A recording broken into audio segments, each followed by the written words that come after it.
Hey Fish Fam, this is Nikachu, Merfolk Master. I'm here with my brother, and we are back for another special edition of Mono Blue Merfolk with Ether Vial. Oh, but we don't get any one-drops here because we are going to be playing a much more controlling version, controlling them with Chalice of the Void, Dismember, Vendilion Click, and a lot of counterspells. You want to see how Merfolk plays a more grindy, controlling, prison-like deck? Don't forget to like, share, comment, and subscribe to the channel. Before we get into our deck tech, we're going to thank our sponsors, starting with themanabase.com and the very popular Commander podcast, Commander Ad Populum, is going over how each Commander game is so unique in its own right, you never play the same game twice. Go check out their podcast on themanabase.com, your home base for everything Magic the Gathering. And the MTG Mastermind, the coaching program to take your game to a new level, boost your win rate, start winning at F&M, by taking the advice from the MTG Mastermind. And we've got a new patron supporting me on Patreon. Thank you all so much for your support, supporting the channel. So we're going to thank very much to Da Priest. Thank you very much for supporting me on Patreon. So, we're going to run back more or less the same deck as last week, but instead, because Ashiok sort of overperformed, and there are still Titan decks out there. Like I said before, you know what? Let's lose to the Titan decks. But holy crap, Ashiok was so damn good actually winning. Did you see those games where we had like nothing on the board, but we played an Ashiok and somehow we just won? I couldn't. Could you believe it? Yeah, he couldn't search his library. He was so screwed. They were completely destroyed. So Ashiok is the card. And it's gonna be good against Dredge too. I mean, it doesn't come out really quickly, but it comes out eventually. I don't really want to be gunning for Dredge. If I really was, I'd be playing Grafdigger's Cage. But let's shave off Damping Matrix and let's play with a third Ashiok. This might be overboard. Like it's a 3-drop. It's clunky. Let's run it anyway. Jiro is a 3-drop. Yeah, but at least it attacked. Ashiok doesn't attack. Ashiok exiles. And brings the pain. Ashiok attacks the library. That's true. That's true. And the graveyard. It's a 2-in-1. So, what do I have to say about this? Not much more than last time. Chalice probably is still going to be good. Maybe I'm not sure. Maybe in the right metagame you should be taking out your Deprives, playing with 4 Chalice in the main. Maybe that's even better than playing with 4 Deprives in the main. But yeah, whatever. I mean, Deprive is still a really good card against things like the Valakut decks. It's so-so against the Titan decks. But like I said, I'm not trying to beat the Titan decks. I'm trying to beat everything else. So, yeah, if you want a more deeper deck tech, you can go check out last week's video. Again, if you're interested in a more creature-based version, I could do that somewhere in the future with, Benthic Biomancer, Mara Regery. It's not terrible, but I would still prefer to be like this. And again, the cornerstone, I think, of this deck is 22 lands with the 4 Ether Vial. Just having a lot more mana to work with to help us curve out helped us a lot actually last week, and it was one of the reasons that we basically won all our games. And I'm hoping we see a repeat performance from our mana this week. So with that, let's get into our league. We won the die roll. Hand is not very exciting. Let's keep it anyway. We're in the dark. Let's hope. But this hand really depends on Chalice of the Void doing something. At the very least, we will slow our opponent down with Spreading Seas. Hopefully, that might not happen. We have some interaction. Oh god, don't spread it. Don't Thoughtseize this. No, God, that. Don't do it! Okay. Tarmogoyf? No! No, don't! Damn it! Okay. Jig is up. Yeah, the jig is up. This would be good. I think this looks like it would be a good shot. They're going to take Chalice. They might take the Spreading Seas if they are... No. They took Chalice. That's the problem. That's sometimes the problem with Chalice. It won't do anything. They have a Goyf in hand. Well, so what are our options? We can Spreading Seas right now. Then Brazen Bar or something next turn. Or we can let them play their green mana. The problem is the green mana is probably not a big part of their game plan. I'd rather attack the black mana, so let's go after the black mana. Good stuff. It's not bad. I'll take it. We'll buy some time.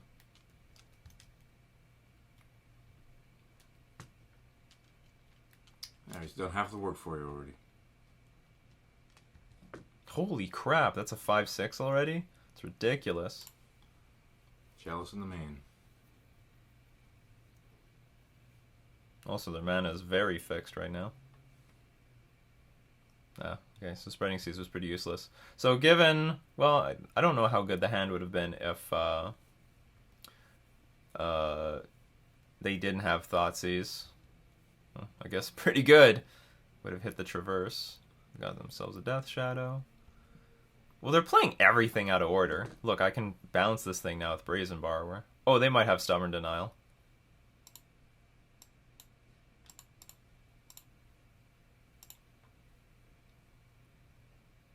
Yeah. Alright, right, that's fine. You have everything. Must be nice being your life. Alright. That is a huge alright. We actually have lethal by next turn. Assuming they can't interact with the board. Hold on, I attack you for 3. This becomes 7, 12. Alright, let's hope we don't die. We don't really have a good plan. So we are hoping our opponent just has counter spells, traverse, creatures, Inquisitions, Thoughtseize, and no more lands to shock our opponent. Or how far can they go? They can go to, I don't know, not too far. Okay, Inquisition. You only got one. Alright. No interaction. No! Oh, damn it. Okay, so how it can go to 10, 15. They can go to exactly. Get a block. Yeah. But if you draw a Lord next turn, you get it. So. I don't. Oh, no, yeah.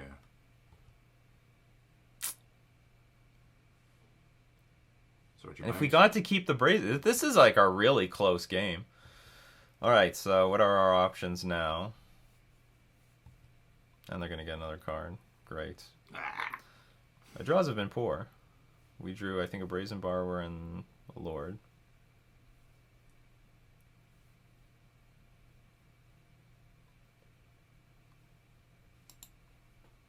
Jump block with the Meter Vault. No shit.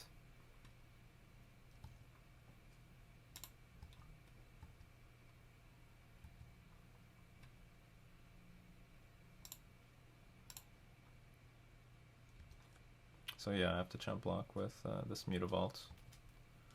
The problem is, like, even if I draw a Lord, it's not going to help me. It might.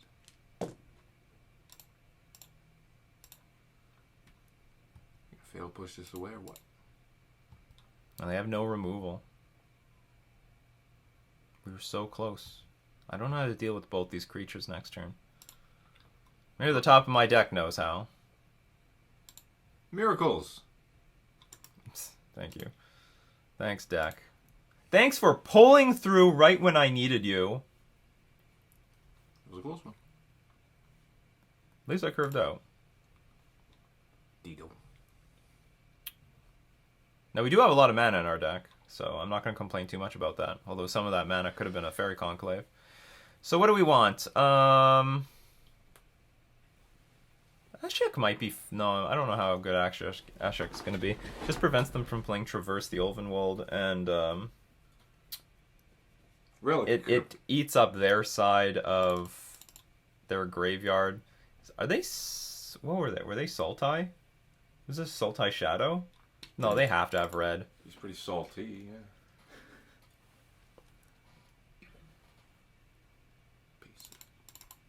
Bring in Nimble Obstructionist. We'll take out...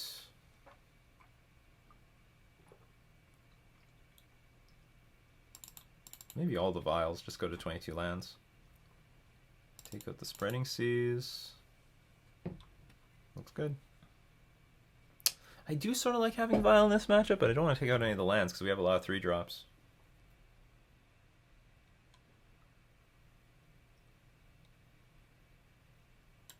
whatever. That's how it's going to be.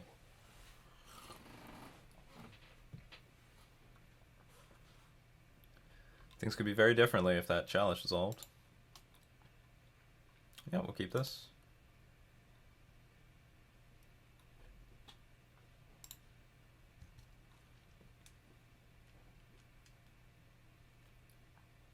Rather go for a turn 2 Silvergill Adept than turn 1 Relic and do nothing on turn 2. Of course. Bring it. I'm not scared. Got lots of options this time. Yeah, my hand is gas this time. Absolute gas. Oh, you were scared of that, huh?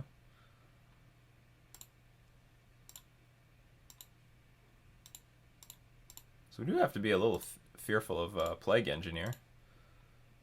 But for now, I'm not going to be afraid. You see that? You see this lag? What's going on with the lag? Goif.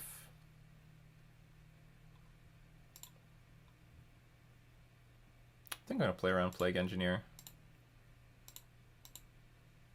by playing a Lord.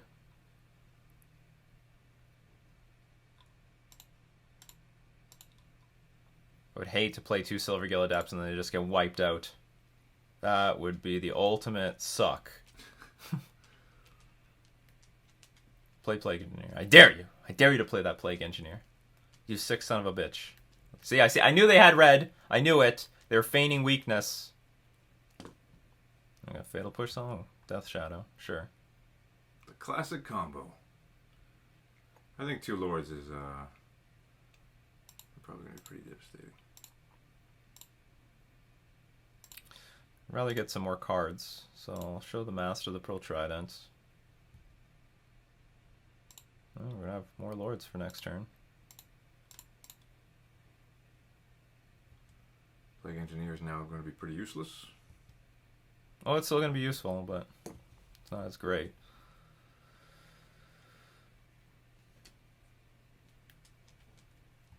Once upon a time. I might just go wide and beat them. Verdant Catacombs. And they played it.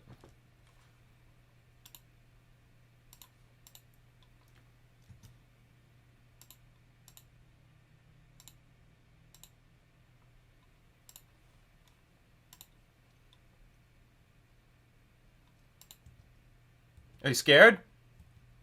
Scared of doing anything? Uh-oh.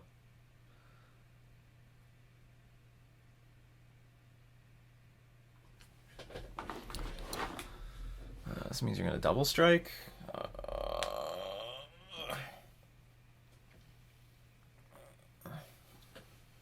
Block with everything, just wipes the board.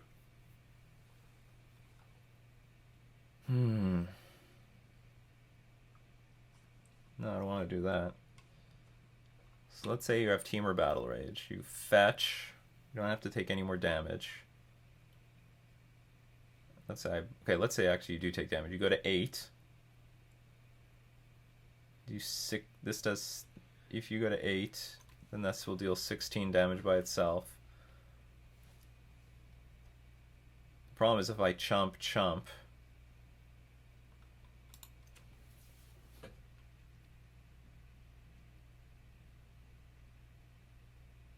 Is there any way I can beat a Teamer Battle Rage? Not really.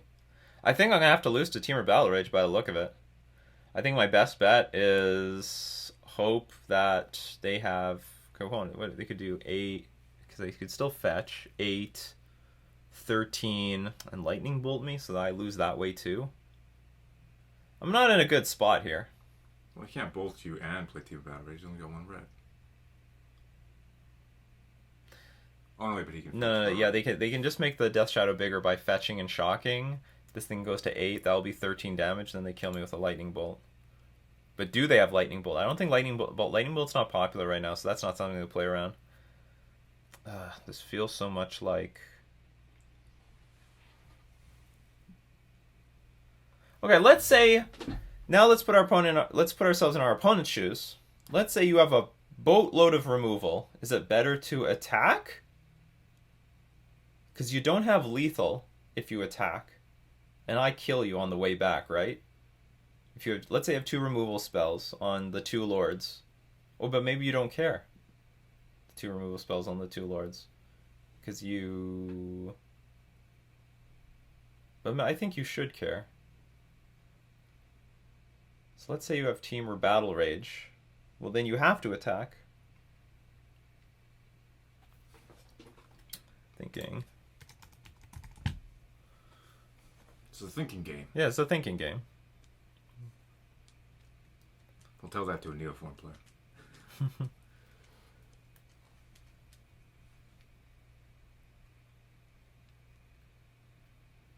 How much stuff can I sacrifice? I can sacrifice 2 creatures. So if I put 2 Silver Gilladapts, or actually I can put 2 Lord of... No, I don't want to put Lord of... Why would I put Lord of Atlantis in front? I can sacrifice 2 Silver Gilladapts. Or, actually, hold on. I could sacrifice Silver Gilladapt, and maybe a Lord of Atlantis, and if... But the problem is if they don't play Team or Battle Rage, let's say they fetch, shock, and use a removal spell on Lord, I still don't have lethal on the way back. So let's say I play 2 Silver Gilladapts, you fetch, shock, kill Lord. Still no lethal. No, hold on. No, sorry. Okay, if you fetch shock, you go to 5, and I do have lethal because I can play a Lord and it's... Oh, but I can't attack in the air with Fairy Conclave. Unless you draw land.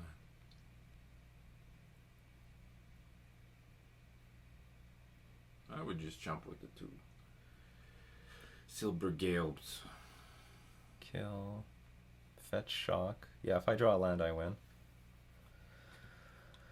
Okay, I don't know what... My opponent is very strongly representing Team or Battle Rage. So strong. Because if they have removal, they could just sit back and wait for an attack. Or maybe they don't think they have that attack. Sometimes it's like that. From their perspective, they can't block because they know they can't beat a Spreading Seas. But at the same time, our opponent just attacks so quickly like it didn't matter. Our opponent has like a very fancy, flashy avatar. 2019. What the hell does that mean? So that's so last year.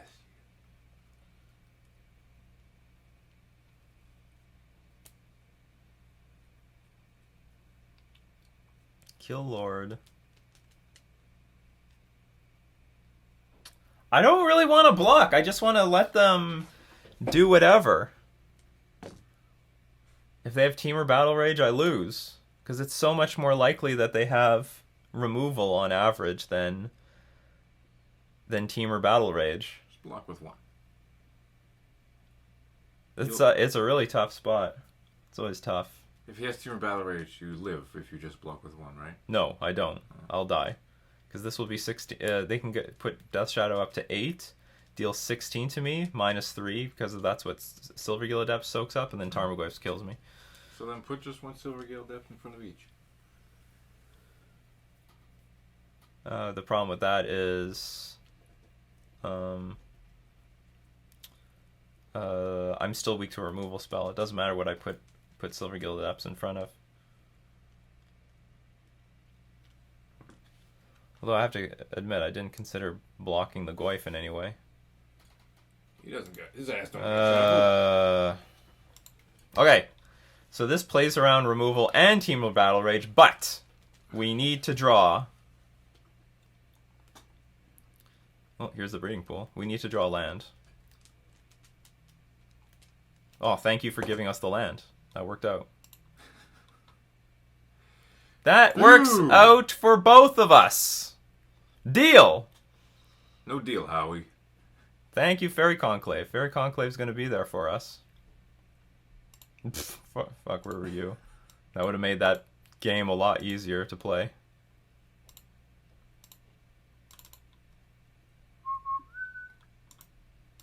The heart of the cards. We didn't even need them. Alright. We're going to game 2, people. We're going to game 2. We're not going to lose to a Goyf. Sorry, game 2. We're going to game 3. Again.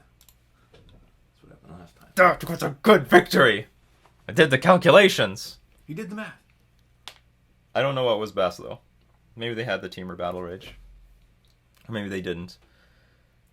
So, whoa. Is Spreading Seas necessary? But I don't really want to take out... Oh, do you know what? I could take out some Deprives. I'm not in love with Deprive in this matchup. I like having two. Alright, I like having two. Two is nice for just like a just in case sort of situation. But I really don't like having too many of these counter spells. So we can definitely... I'm on the draw now.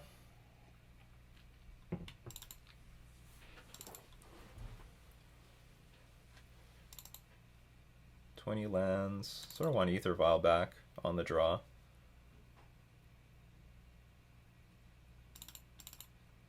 Bring in some Seas. Just some.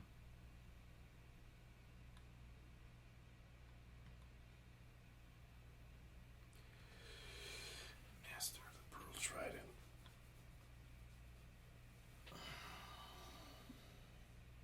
Alright, let's do that.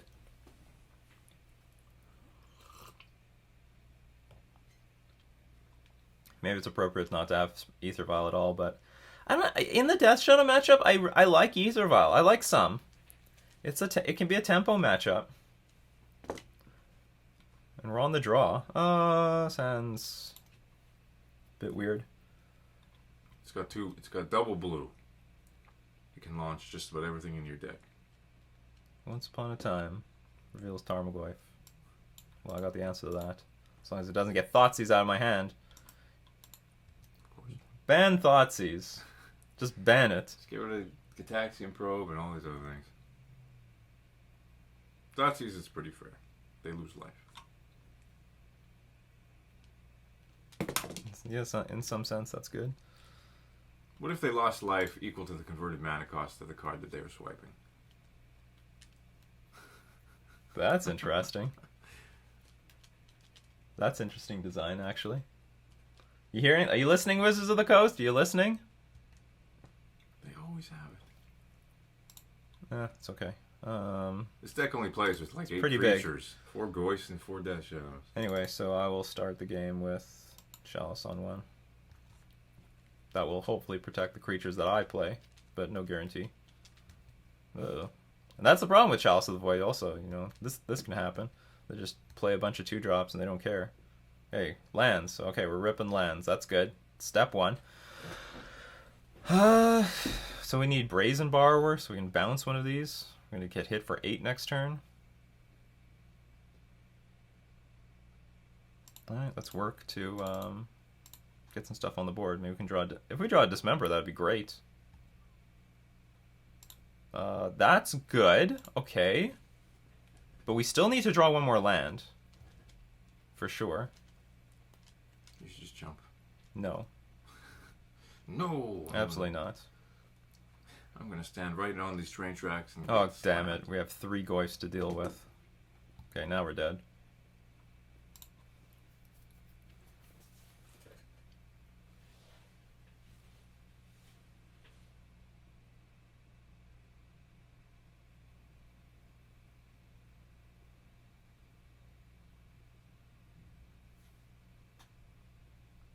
Bounce 1, deprive it on the way back. And jump. That was originally the plan. And I'm sure this Chalice is doing work for us, because it's got to be preventing some 1-mana cards. It would appear that Spreading Seas would be pretty good this game.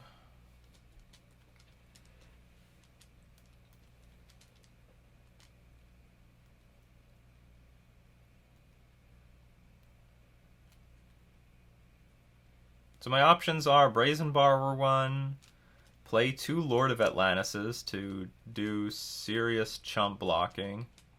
That's also an option. I would take 4, and I get to keep 1 Lord of Atlantis. I get to keep one of the creatures on the battlefield, and then I get to chump block with it next time. So yeah, I play 2 Lords. Or I can chump block right now, bounce, deprive. Next turn, play the 2 Lords. Oh, but I can only chump block 1. I have to leave a body on the battlefield right now. Well, there's a lot of ways this can go wrong, but We're not in a position to be picky.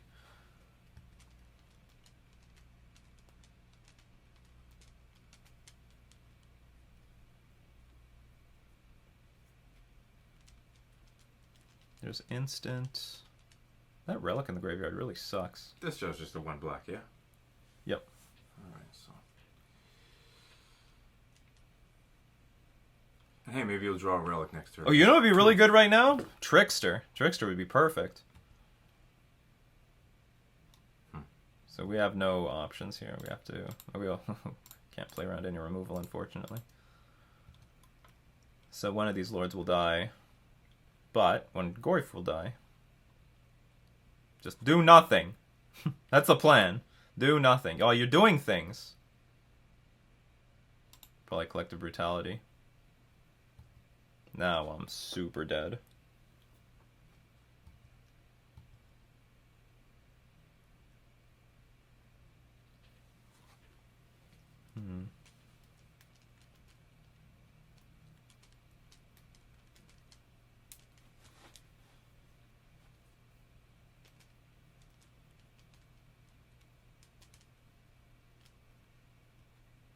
I don't know what to say except like this reinforces how I hate Chalice of the Void in this matchup. It just is. It just doesn't do it. Or like my opponent could have easily. Well, look what's in their graveyard. They have Fatal Push. You hit the slot machine with these 3 ways. That's true. You could look at it that way. No, there's just nothing. Well, I can click myself, take the Chalice out of my hand. Hope to rip. A land. Mutavault, actually, I guess. That'll keep me alive for another turn.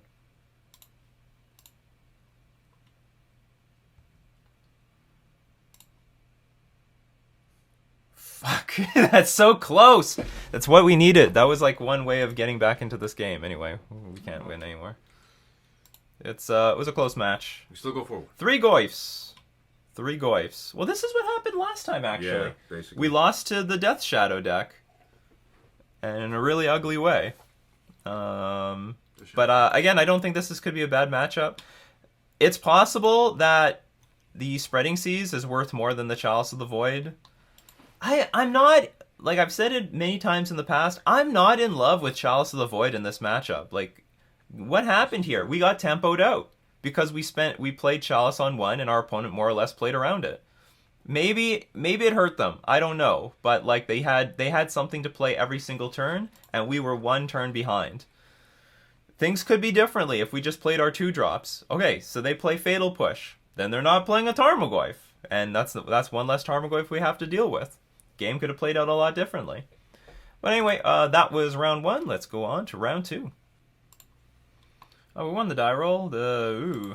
I'll keep this hand, but it's a bit dubious for 2 reasons. This Cavern of Souls actually screws over both our Deprives and the Vendilion Click. So we are a little dependent on drawing. 1 more blue source. Yeah, 1 more blue source.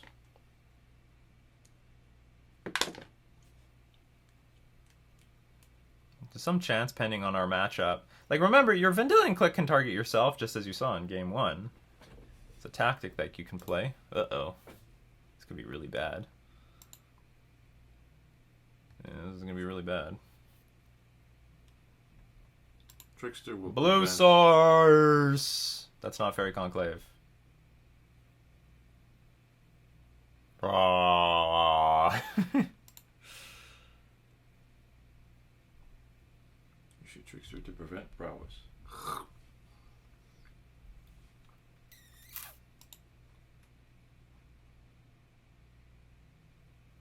Yeah, we'll name Merfolk. I'm going to play this Aether Vial, even though it's late.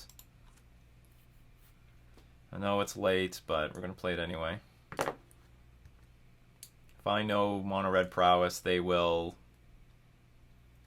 spend another turn to at least play creatures, unless they only have spells in their hand.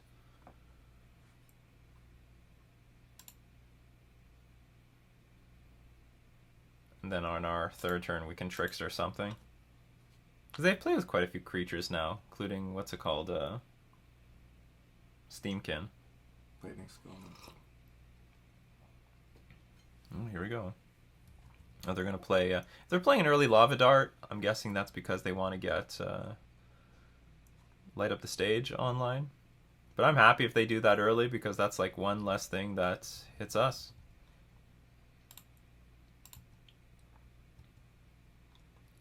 Light it up, my friend. Light it up. Another Soulscar Mage and a Light Up the Stage. Okay, I really want an island so I can hit that Soulscar Mage. Getting these creatures off the battlefield are the most important. If they don't have creatures, this deck doesn't do shit. Doesn't do anything. No Dismember for you. Live to see another day.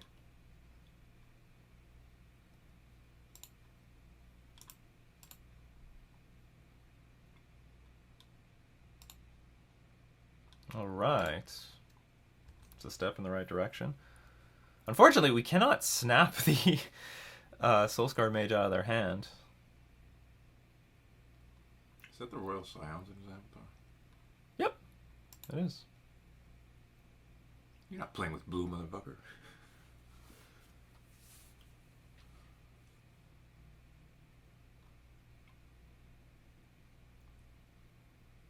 We might be able to make a counterattack. Well, Vendilion Click still has to beat the stupid Lava Dart. No. Yeah, no. Nope. I don't know what other... Nope, no. Don't think about it. They're still going to get this light up the stage going. Oh, damn it, they have another thing. Oh, they don't. Okay, that's fine. My life total can go to 1. You've come back from such a situation. Yeah. I'm a professional. Well, I guess it lets them play light up the stage right now. That's fair.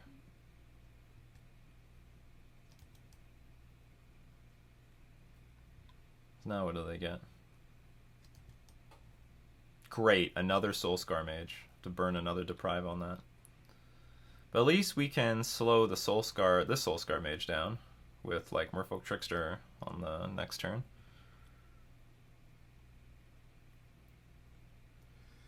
But I'm gonna lack the tools necessary to beat a Bedlam Reveler. It's one nice thing about having Deprive is that you can eventually beat a Bedlam Reveler. And that's like the card to help them get back into the game if things go bad. These cards are actually good. So, okay, I'm going to pass again. We have to... Yeah, the thing about this matchup, the Mono Red Prowess matchup, is just dealing with these stupid Prowess creatures. Deal with the Prowess creatures. Deal with them.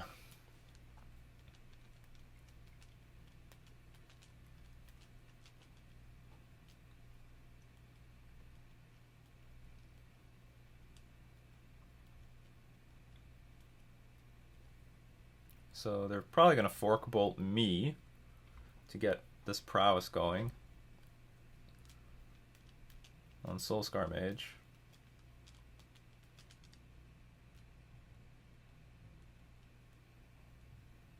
Can they kill me? It's close. I might... Oh no, I can't die because I have the Trickster. I'm going to Trickster this Soulscar Mage.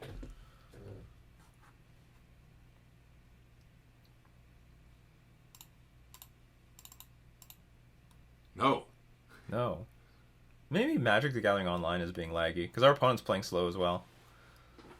For a red deck. Those red deck people. Usually a little bit faster than this.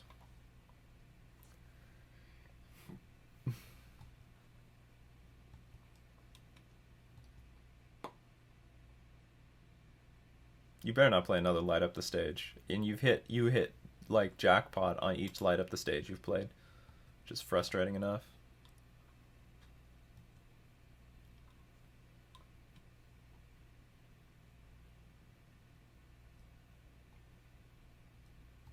Are you done? Yes, they are. Done with their turn.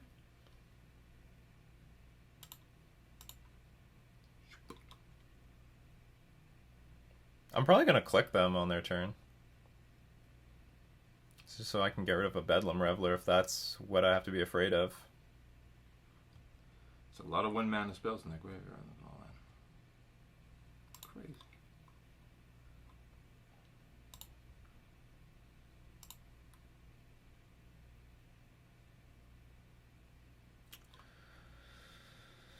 I do believe it is time to attack.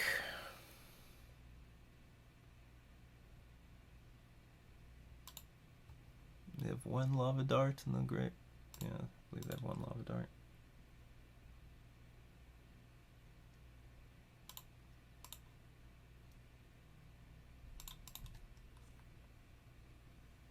Did they miss a land drop? It's turn 5. So I guess they have. So they have at least something.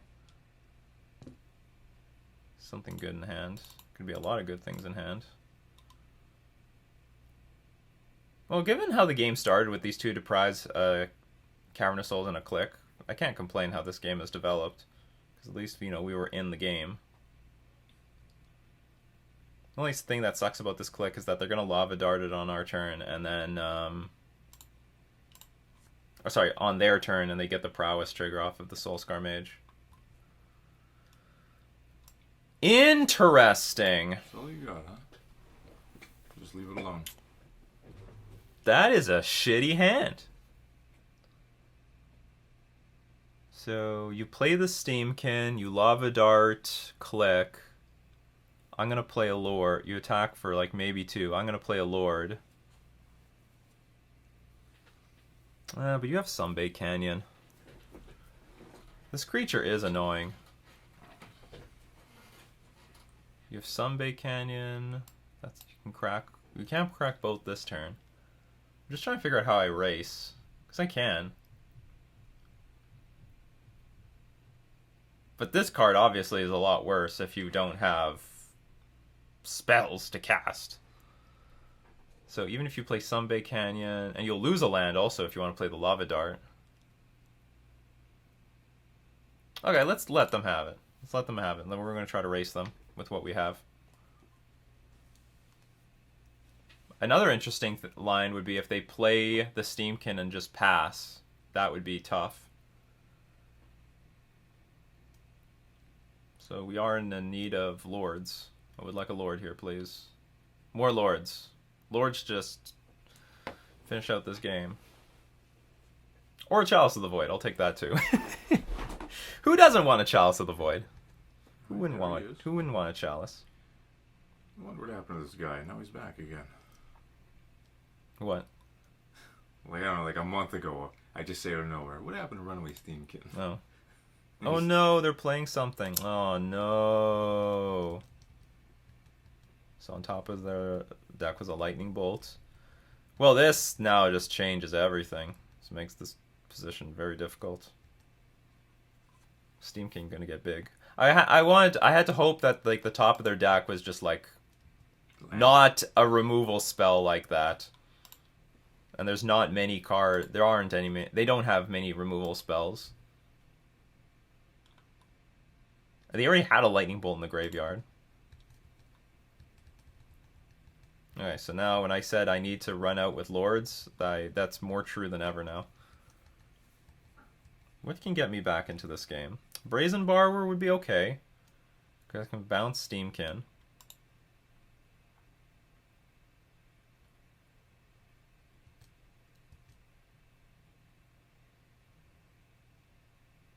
I'm going to go to 5.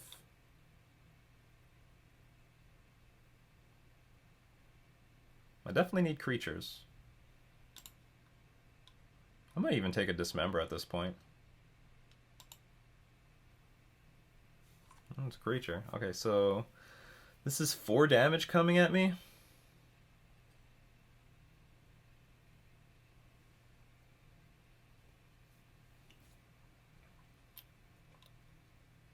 Everything depends on my opponent bricking. I can't race, so I have to just play this Conclave and pass.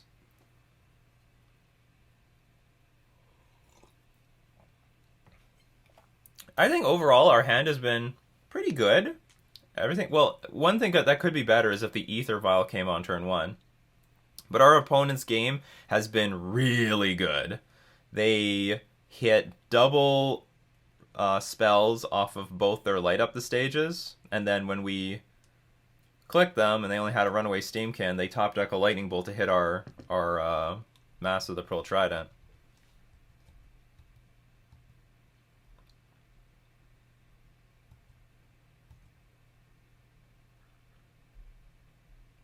they don't attack with anything. Well, that helps. That's weird. It is a bit weird. I don't know what they're afraid of, but I'm fine with that. Still don't know what I'm looking for. So we don't survive very much here. We're going to get swarmed really quickly. And I guess I'm going to have to keep a land in my hand to just at least pretend I have something.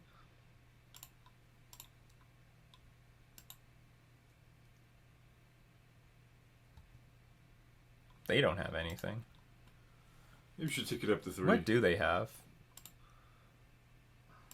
Do they have a mountain and Sunbay Canyon still? No, I'm not taking this thing up to 3.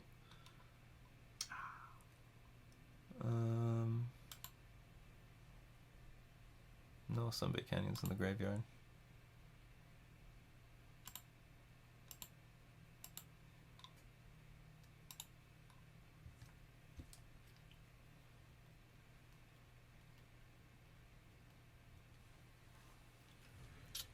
I'd love to counterattack, but we have no opportunity to do that right now. We are easily losing this game.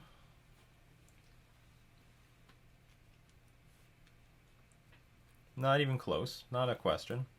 What if he doesn't play any spells next turn to pump anything up? Could you just maybe block the Steamkin with the Fairy Conclave? And like, what if he doesn't play any spells next turn to pump any of these things up? Well, they need to attack. Yeah, I'll make blocks. I'm going to block no matter what. Don't play spells. Yeah, don't do anything. Oh, pff, that was basically perfect. So, eat, sacrifice. Yeah, I'm basically dead because I have to chump block 2 things.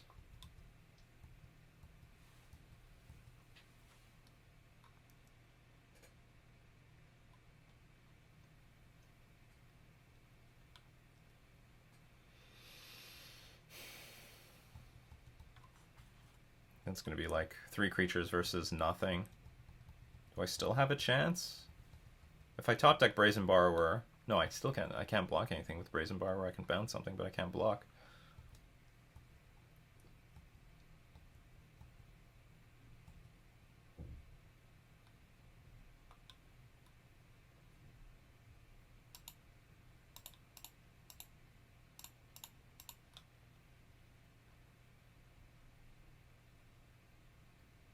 And I had to use up all my deprives on creatures. Which I'm fine with, but...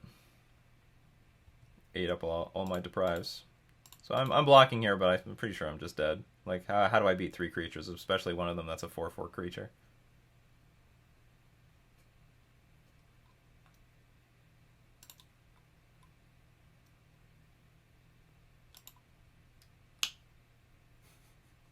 Resets. You know what would keep me alive, actually? Is a Trickster. I could Trickster the Steamkin, and I can block one of the Prowess creatures. Unfortunately, Brazen Borrower cannot block. Okay, I have an idea. I'm going to bounce the Steamkin pre-combat, and then I'm going to put the fear in my opponent that maybe I can block one of these Swift Spears. Because I need to prevent them from attacking with everything. So I have to keep this land in my hand to give some illusion of BS. Ah, they're doing something. Pfft. Okay, I'm done. We're done here. Whatever they do, it doesn't matter. Unless they draw 3 lands, but even then I can't beat a Bedlam Reveler.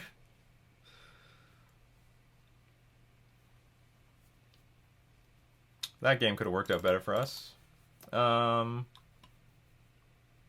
we take out the Spreading Seas. Is that it? Is that all we're doing? We can bring in some Relics. Relics not too bad. Oh, I don't like Deprive very much in this matchup.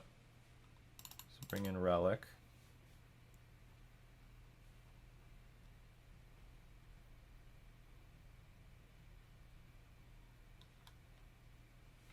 Guess that's it. I don't really like Click either, but it's better than nothing. So Relic is okay because you eat up their graveyard, preventing them from getting Bedlam Reveler in play, and also you can eat up their Lava Darts. or put pressure on them to play to like use up their lava dart or lose it.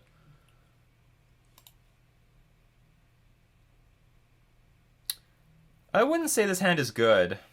Or is it? Maybe this hand is... Well, I can't play anything at flash speed. I can bounce things.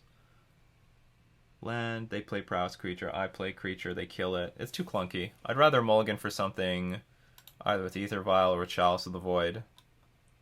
Can't Sounds unplayable. They mulligan at least. Well, that's some good news. These hands get worse.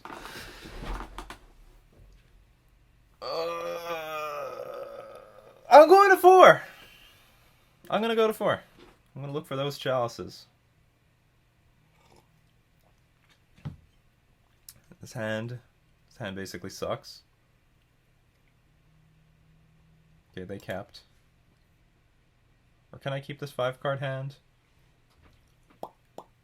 I have a plan. I can play... I do have 2 creatures. Like, I can bounce their creature and then deprive it. But it's so slow and clunky.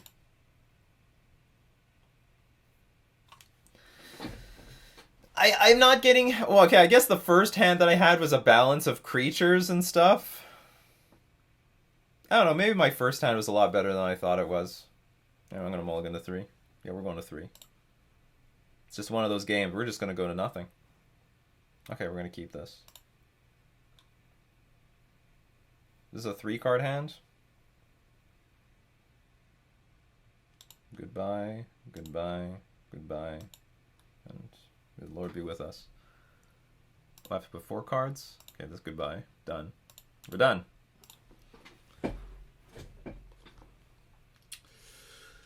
Whew. Once you go to 3, suddenly I want to have my first hand back. Oh yeah.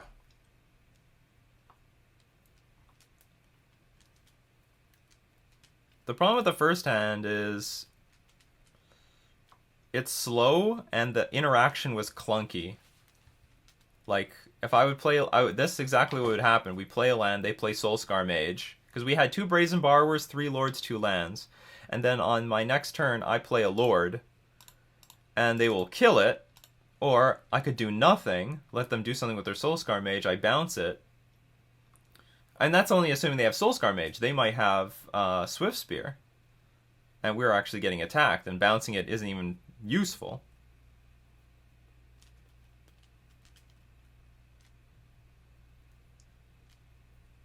Well, the good news is, because we're such a land-heavy deck, we drew a land. We got a land in our hand. That's crazy. We didn't see Chalice of the Void once in all those times we were mulliganing. How the hell does it work out for those Tron players? How does Tron and Dredge get to mulligan to nothing and make it work? Well, the cards are weighted. They've programmed it to be like that. Yeah. So this is what would happen if we keep that first starting hand. I don't know. Maybe it would work out because they're already... Well, we'll see how the game plays out. But I just don't like having that sort of game because they're way more mana efficient. They're operating completely on 1 mana spells, or mostly on 1 mana spells, and we are operating on 2 mana spells. And I can just foresee myself getting tempoed out there. If I had Aether Vial in my starting hand, or a few more, like maybe 1 more land in that starting hand, I could have more confidence in it. But 2 lands and just mono 2-drops, and on top of that, Brazen Bar is basically a 3-drop that's weak to Fork Bolt and Lava Spike. I didn't want to keep it. Or I should say, I thought I could do a little bit better. I could do better. You know, we could mulligan to a slightly better hand. Shrine of the Burning Rage, holy crap.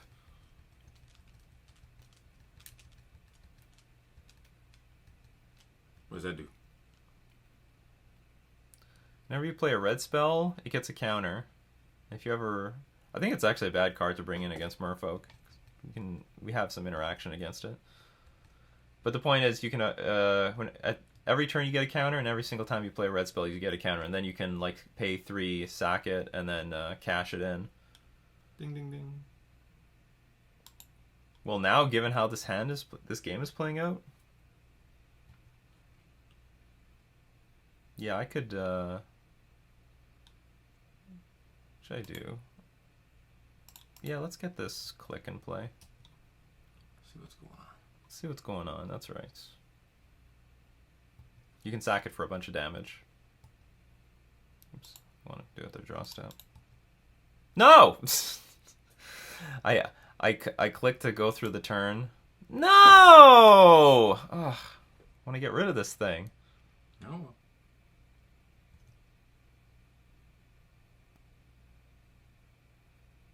Okay. Better late than never.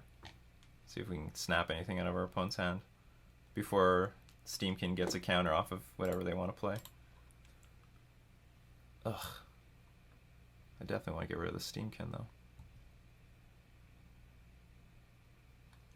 Lava Spike. I guess we get rid of the Lightning Bolt. Surprised they didn't bolt the click.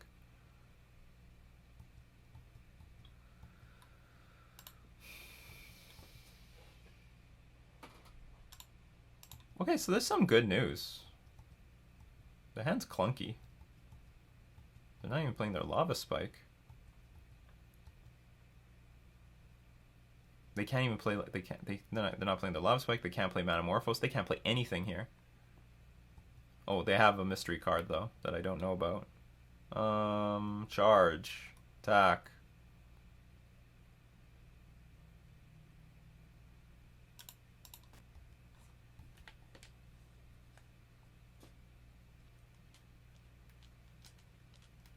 Noble Hux, that's fine with me. So they're going to go for a big turn next turn. And Shrine of the Burning Rage still costs like 3 mana. So that's a pretty clunky option. If we win at 3, this will be ridiculous. Okay, they got Sunbay Canyon. Pain Land. So they can play Metamorphose. Well, you can at least tricks or something.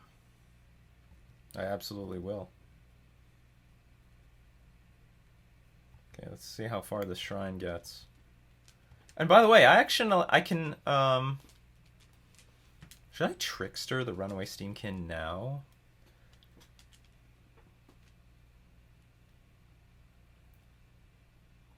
To prevent Lava Spike, prevent them from getting mana this turn. Remove 3 counters, you get 3 mana? Okay, so you don't have this anymore. Because what I can do is I can eventually Brazen Borrower the Shrine back to their hand. You know what? I should do this. I should actually, yeah, hit the Steamkin. We'll get hit by the Soulscar Mage for whatever damage. But this will prevent our opponent from getting 3 counters on the Steamkin and then removing the counters to activate the Shrine.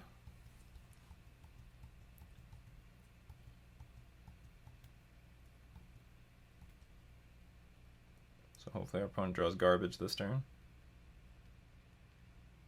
No, we're operating on a lot of hope. Lava Spike is... probably this game could have been a lot harder if they just lightning bolted our Vendilion Click.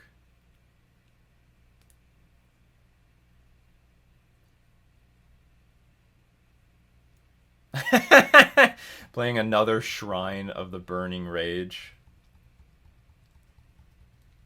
Oh, the Rage! I don't think this card is good to bring in against us. We're getting, This is, like, why we're winning. Or, sorry, we're not... I don't know if we're winning, but this is why we're, like, still in the game. This could be a lot worse. So they can hit us for 3, then 4 more with the Soulscar Mage. We're going to take 7, go down to 8. I can bounce a Shrine back to their hand. We attack for 8 ourselves. Then the other Shrine can kill a creature. Can kill a click, for example. It's going to be tough. But the Sunbay Canyons are going to deal damage to them, so that's some good news. So they have 1 card I don't know about in hand. I'll just take the damage. I hope that's the right thing to do.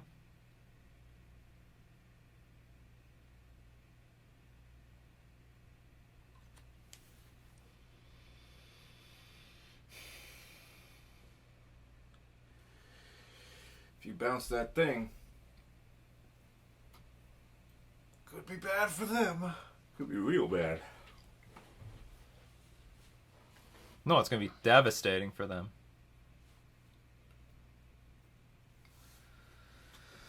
I'm just wondering right now if is it worth to keep a chum blocker behind. Or just attack for 8, put them to 2, and then Fairy Conclave plus one other random creature should win. Hopefully. Maybe not. Well, there's no way he could pump these things up to kill you. If he doesn't got it, if he did, No, it's possible. Okay, so this is how we can still lose. They like just chain a bunch of spells together to make the Soulscar Mage and Steamkin big enough. They attack me, and then the Steamkin, because it gets a counter every single time you play a red spell. If they play 2 more spells, they can remove 3 counters to add 3 mana, and they can use that 3 mana to activate this. So I can bounce this Shrine. what you said. Which was my plan, but if they just change, they might not have any spells in hand, by the way, but if this thing gets big enough, oh, I have a plan. I can block with Fairy Conclave and then use the mana to, I can block and then bounce. No, but then if I bounce too late, it's no good. This thing can get like really big. Or is there any way I can do that? Okay, I think I should just attack for it. What do I do? Just bounce this thing. Because if he doesn't get any spells, he's gonna have to burn his canopy lands. Whenever you cast, then he won't have any mana spell to use for anything. So. No, but that's the thing. This thing can add mana. This thing can add mana. Well, if they have a donut, I think I have to just play as if my opponent has a donut in hand. So let's just play as if that's the case. I should have trickstered this at their turn. Or maybe not. Maybe it's okay. Like, I should have done it before the first counter got online. Swing with it. Yeah. Hopefully that's enough. This is going to get a counter. So, 5, 6, 7... Ugh, it's so lethal. 6.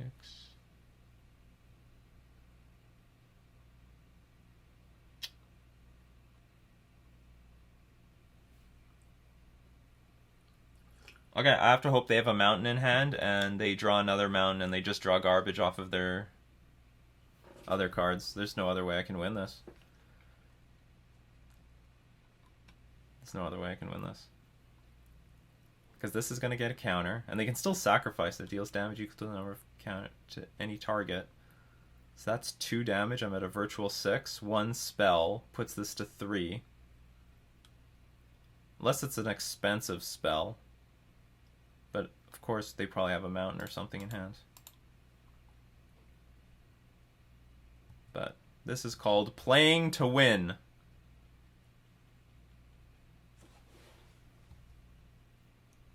Alright. We need to pray for nothing. Okay, they can play a Soulscar Mage. Or a Bedlam Reveler, probably. But basically nothing else other than that. I'm keeping the Castle Vantress in my hand because I don't think I can use it next turn. Okay. Like, even if I play it. Okay, there's 1 land. Let's hope there's a lot more land in their hand.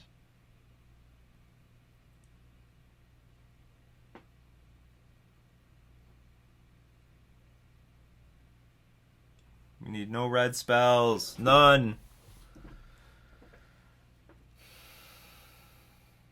Play the other shrine.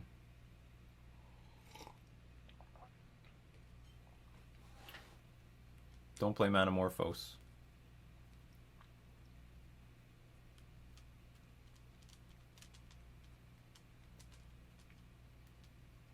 Yeah, they have a shrine. Okay.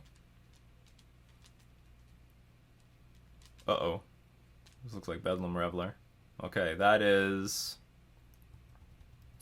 Okay, well, We're praying for a lot of garbage. Is there any way that we can survive this? Probably not. They have to draw a lot of lands. They can't cast any. They can't find any red spells.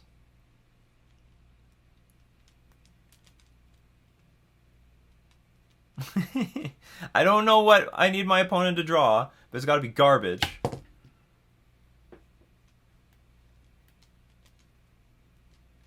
Because like the Steamkin can't get another counter. Because if it gets another counter, they can pay for the shrine.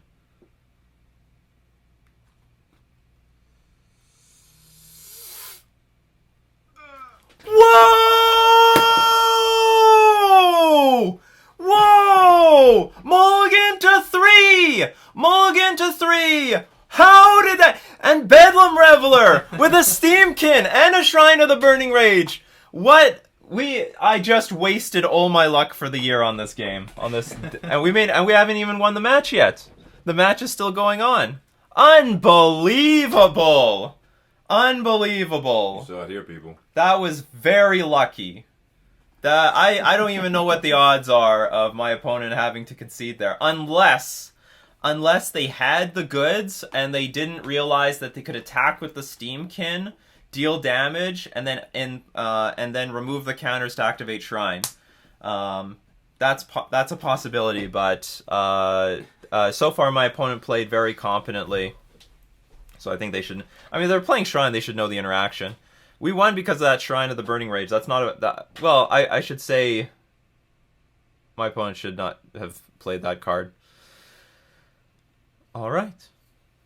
Let's go to the next game. Submit. Well, I'll say one thing about Shrine of the Burning Rage. It plays around Chalice. It does that. Okay, this hand I can keep. At least has something to do on turn 1. Mulligan to 3. To 3 people. Like, I don't know how to articulate how ridiculously lucky that was. To 3. Wow. Just wow. Wow's all around. Okay, I can't afford to play Relic right now. We have to dismember the Soulscar Mage so we can... Oh, we're going to take 4 damage, so let's make sure we don't take any more. Our opponent's also under time pressure.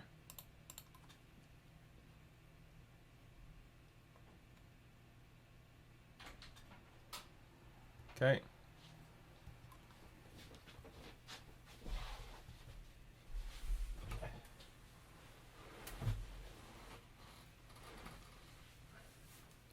So I'll let my opponent burn off some spells here. Oh, Shrine again. Didn't you learn your lesson last time? Apparently not. Well, it looks like you kept a 7-hander. Me or them? You. Yes, I did. Hooray. And we have Brazen Borrower again for this Shrine.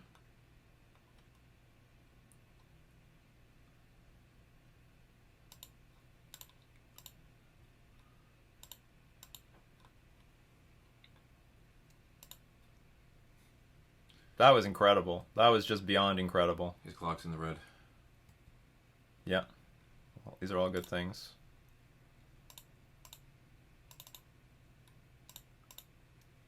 Oops. Go back.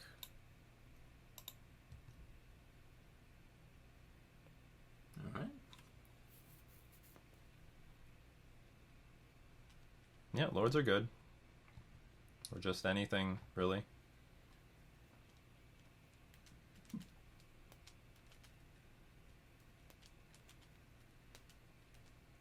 That's good. Okay, that's a good sign. That's always a good sign. When they start playing, whenever I see someone playing Crash Through, that's always a good sign.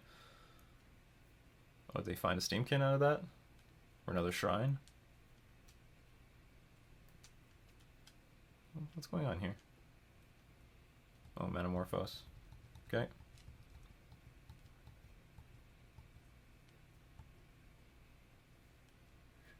So at what point are they willing to, like, crack this Shrine of the Burn Rage? Like, how long should I wait on blowing it up? Like, bouncing with Brazen Borrower. Yeah, they did find a Steamkin eventually. Steamy. Would appreciate an untapped source of mana here.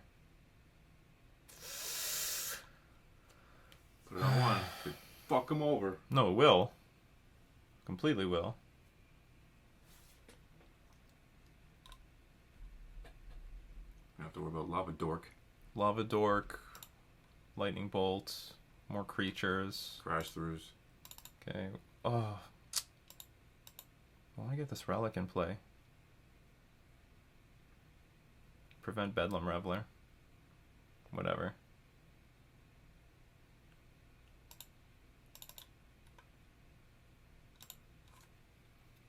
It's more important. Ideally, I wish I got this out earlier. You just attack if he wants to block, and he loses. My fear is maybe I want to chump block. So I have to make my decision. Do I want to chump block here? I would take 4 damage, go to 12. Shrine might be enormous.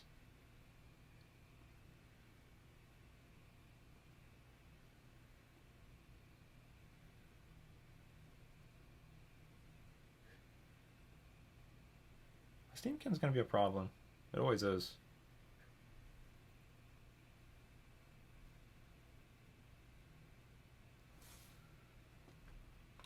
Okay, I'll attack because I don't want to. I don't want to block. I don't want to do anything. So we're just going to let our opponent do their turn. And again, on next turn, I really want to draw land. Oh, they skipped through their turn by accident. Or just they're gonna got nothing. No, they got something. Well, they might have nothing. They may just have 1-drops in their hand. Okay, look, they have something. Lightning Bolt counter. That's the plan. That's how Chalice of the Void works. Might just have a handful of 1-drops. But like, yeah, they would attack for more here.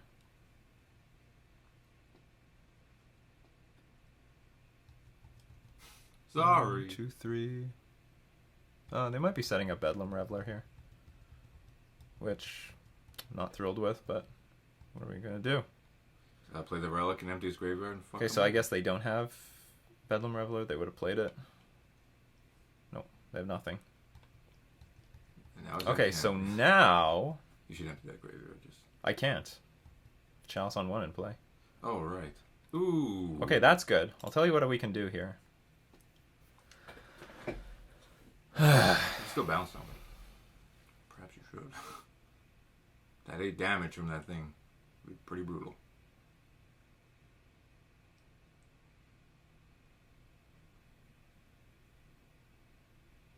I can Trickster the Steamkin right now, and then they can't activate the ability, and then I can bounce the Shrine.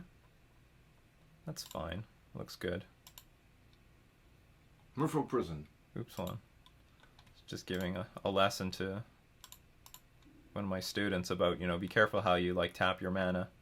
Don't tap the Fairy Conclave if you don't need to. Or I guess I can't activate it, so it doesn't matter in this case, but it can. Okay, now let's bounce you. All that work. All that work. 8 Goodbye. counters. Boom. Now he's mad. Snap back to reality. Oh, there goes gravity. I'll stop there so I don't get demonetized. Either that or Eminem will just sue you directly. Yeah. Shrine. Okay, Shrine is back. Empty-handed. Got nothing. Yeah, card draw. Okay, so it's a race. Is it a 1-drop? Can we race our opponent? Even if it isn't, he's only got 1 mana available. So what are you going to do? The 1-drops still matter. Because they pump up the Shrine. And the clock is on.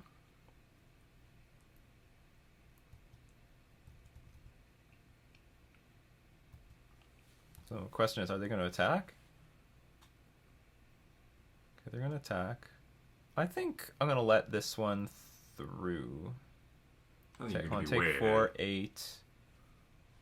Yeah, I'm going to let this one through. You're going to be way ahead. I wouldn't say I'm way ahead, but I would say I'm ahead enough that I think I can race. Because I'm looking at my life total at a virtual 8, and I don't think the Shrine beats me. What sucks is my hand is a bit clunky, so I attack for 6, put our opponent to 10.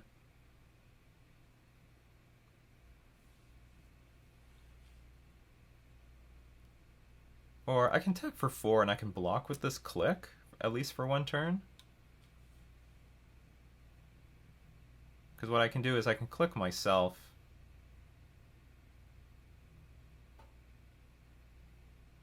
Okay, let's see what... I'm going to click myself.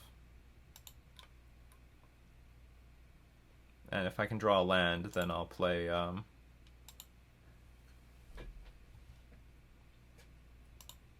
the Mass of the Pearl Trident. Second Chalice. Not that great. Put it on 2, and then what are you going to do? But at least next turn I can play a Brazen Borrower and Mass of the Pearl Trident. But I'm going to be in chump blocking mode on this Steamkin. Or maybe I should have just left up enough things to block it, period. That was an option. Okay, so it's at 3.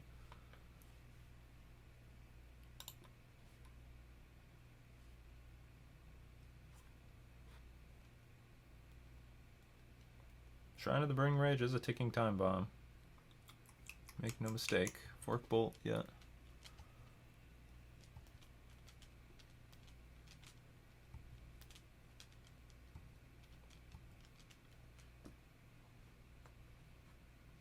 But I think I have enough creatures to deal with this.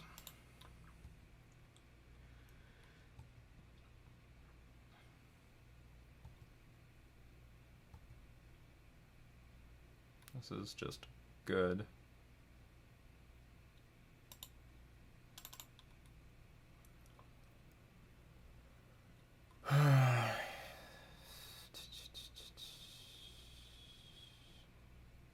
I'm trying to think. If my opponent plays a Braid on Mass of the Pearl Trident, this thing goes to 6, I take 10, I go to 2.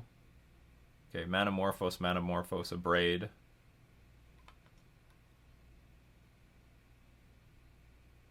I have so many creatures here. Oh, okay, I can attack for 6 safely. Because I can activate at least a Fairy Conclave if I want to. I'm going to play the Brazen Borrower at flash speed, so I can pretty comfortably attack here.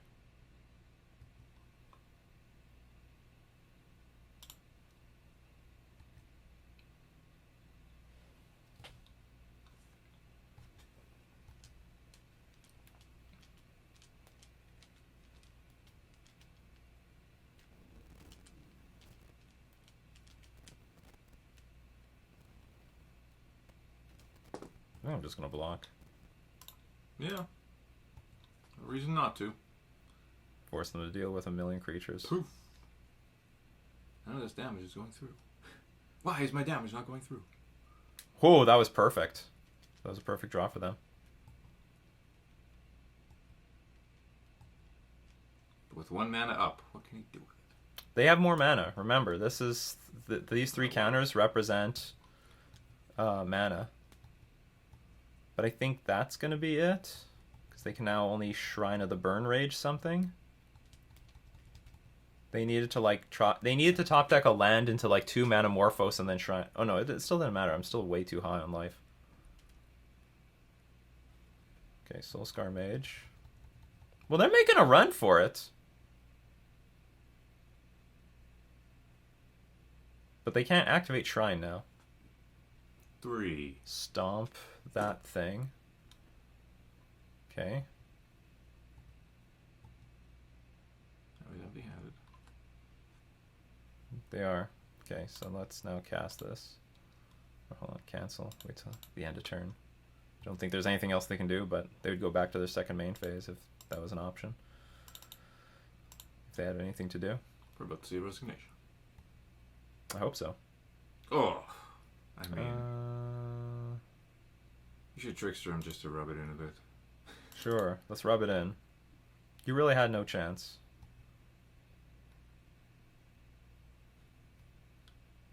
Yeah, you have to activate this. But if not, I would have just attacked with like 2 Fairy Conclaves, Brazen Borrower, like something would have got through. Anyway, didn't matter. Unbelievable. Mulligan to 3. Mulligan to 3, game 2. I don't believe it either.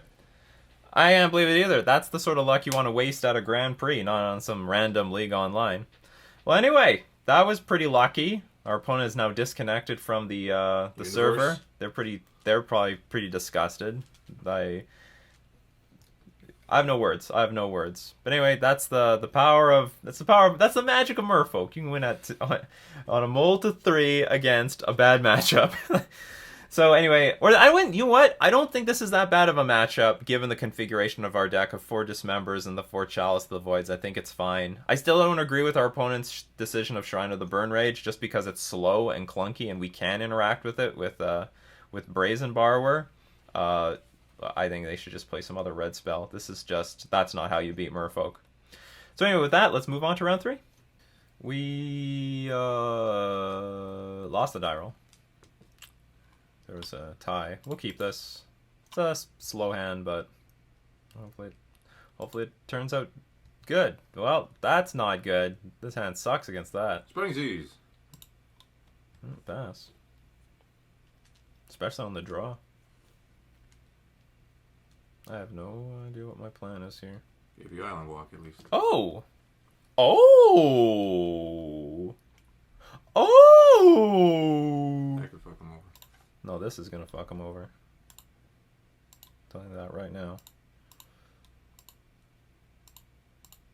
I'm gonna show them Lord of Atlantis. That's what I'm gonna play next turn. I don't actually think Chalice does anything here. So we're up against Mono Blue Tron. I have not seen this in many a moon. Hers is mine. Oh! God damn it.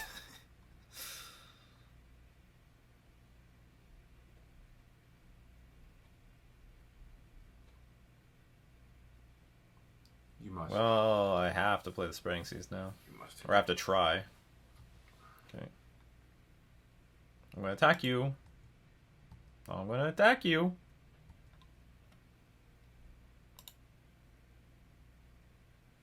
I have to play something here to play around Condescend, which is one of their main counter spells. Yours is mine is the card that was revealed earlier, so I'll attack this.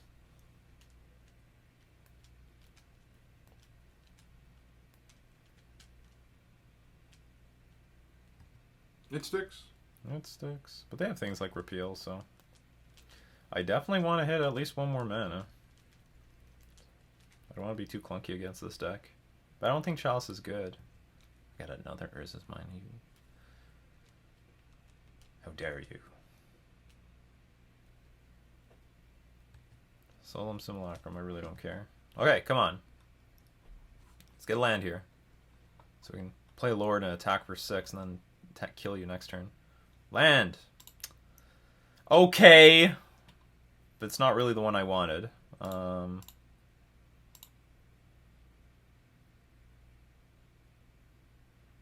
I don't really have anything better to do. I showed a Lord of Atlantis before, didn't I? Yeah. Because you said it was going to be what you would play.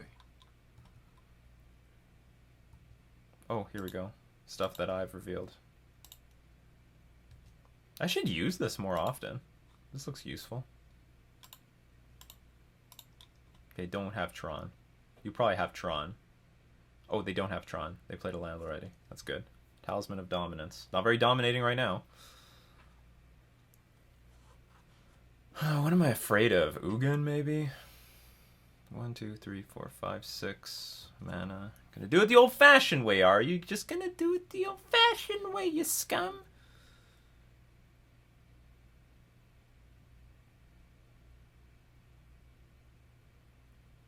Oh, fortunately, this Cavern of Souls is doing a lot of work.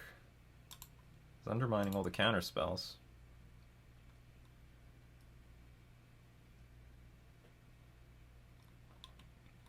I can, well, this is a 2-turn clock, potentially. So they've got bounce spells like Repeal.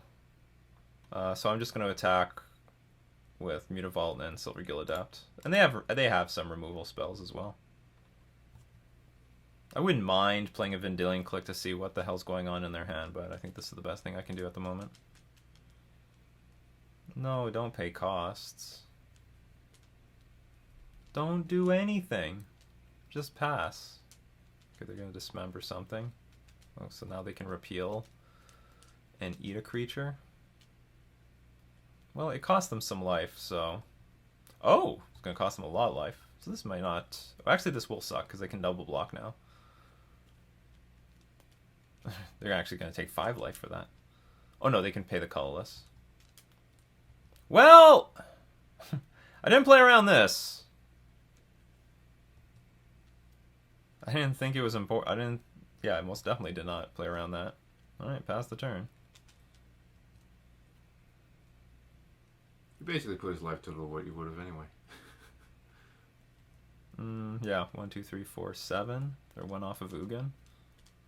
I think they play Ugin. They play things like Wormcoil Engine and stuff like that. Mindslaver. Sacrifice Mindslaver, you control target players next turn. It's a pretty crappy card against us, but the point is that they've got a combo with it. Alright, land. Land. That is fucking useless right now. I needed that last turn. See what's going on in his hand. I have to deal with this Mindslaver. It's your best option.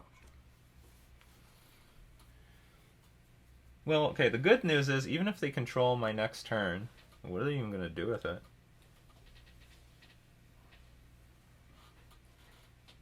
Well, they could dismember my own creature, I guess. That sucks. I drew this... Drawing this dismember actually is now a liability. It's now a liability. You can click it out of your own hand. My brother, people. My brother.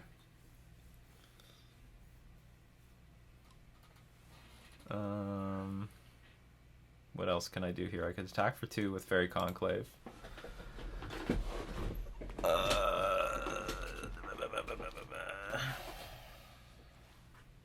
If I drew a land, it would be beautiful because then I can just. Oh, well, okay. Maybe I can still go for that line.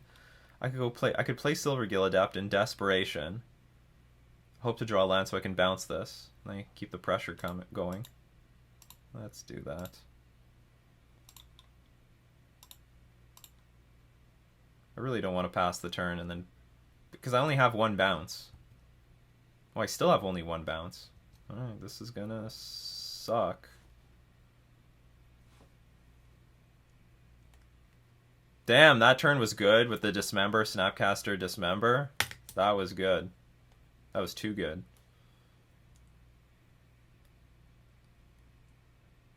I'll tell you a real beating.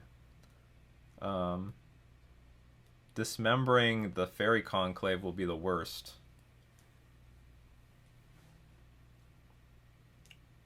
Okay, so they can they recycle this card? So what's the... I think I'm going to just dismember my Silvergill Adept, to be honest, because I don't want them to dismember my Fairy Conclave.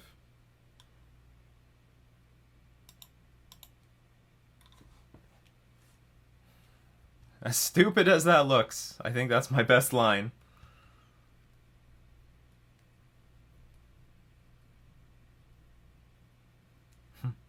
I'm doing your work for you.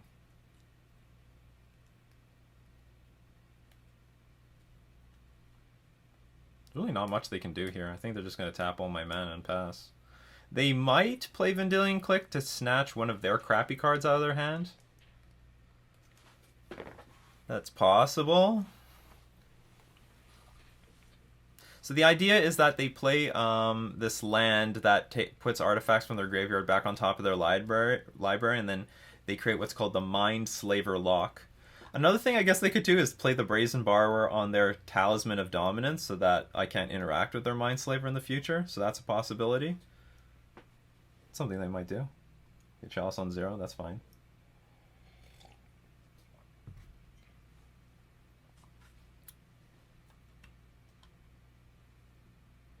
Because next time they play Mindslaver, I will bounce it to their hand, then click it out of their hand. Actually, they really can't get this lock going, because if they put it back on top of their library, I'm just going to click them. But I do need a Cavern of Souls on Wizard. Okay, so they are going to waste my Petty Theft. Makes sense. Oh, can they sack this? No. Thinking of something else. Oh, and they're going to counter it. Yep. Alright. Gotcha. So that was the best they could do. Not very impressive. Put one card on top, one card on the bottom. Can't be good news.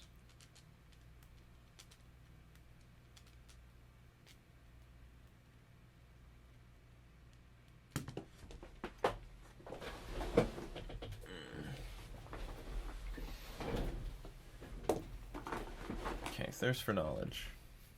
Things could be way worse.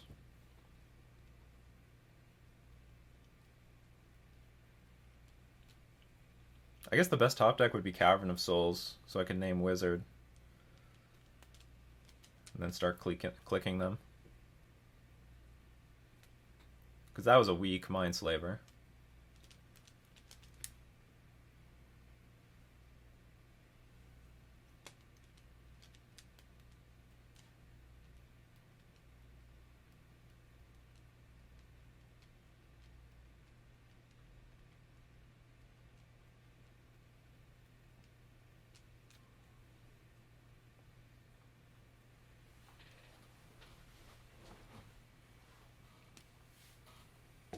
What do they discard? Nothing?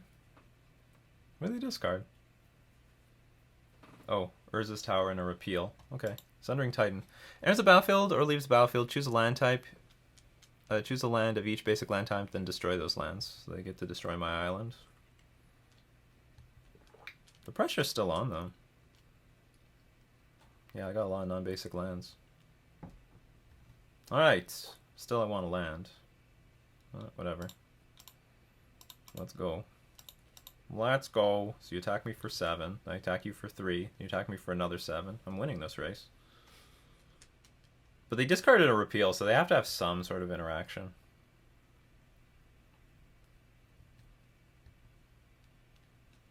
Which puts me shit out of luck.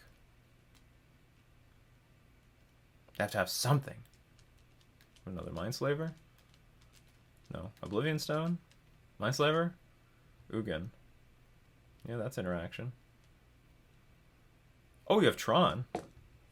Yeah, that works. Now I think we're dead. We had a great start. Who went first? He did. Oh, Walking Ballista. That's just cheesy. Okay, we're dead. I couldn't play around Dismember into Snap into Dismember. That was too good.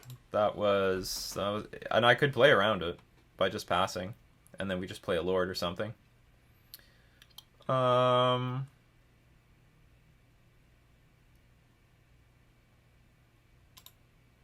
It's been a while. It's been a while. Ideally, you want to have 1-drops against Mono Blue Tron because you just want to aggro them out. You're too fast for them. Cavern of Souls is going to be very good in this matchup. Dismember is going to suck. Dismember's not good. I don't really believe in Chalice of the Void in this matchup. What is there? Like, just Expedition map? Force Negation is going to be good. Nimble Obstruction is going to be good. Spreading Seas is fine. I'm going to take out some cards. Also, Relic is fine, because they have Snapcaster Mage. Well, we have Deprive, so whenever I have Deprive, I'm fine with that. Take out something. Probably the Brazen Bar, where it's flash speed, but it doesn't interact very well. Can still get eaten up by Walking Ballista. I think I would rather have Nimble Obstructionist. I think. Alright, we'll submit this. Our game was good. They stabilized with that one line. There were a few turns where like I was like begging for a land. Like, please give me the land, damn it. Oh, this hand's awkward. I've got... Because this click will now cost 4 mana. Same thing with the Brazen Borrower. I think we can do better. Sure, I can keep this. I will ship a land. Done. Let's hope we don't get screwed by Condescend and repeals and crap like that. You should force this map that's about to hit the battlefield. You think? Goodbye, Silvio. No. It's not that. It's not as dangerous as in other matchups. Just gonna try to get creatures on the battlefield. Ooh. Spreading Seas is convenient. Okay, they don't have anything right now. So, there's a lot of things I can do. Spreading Seas.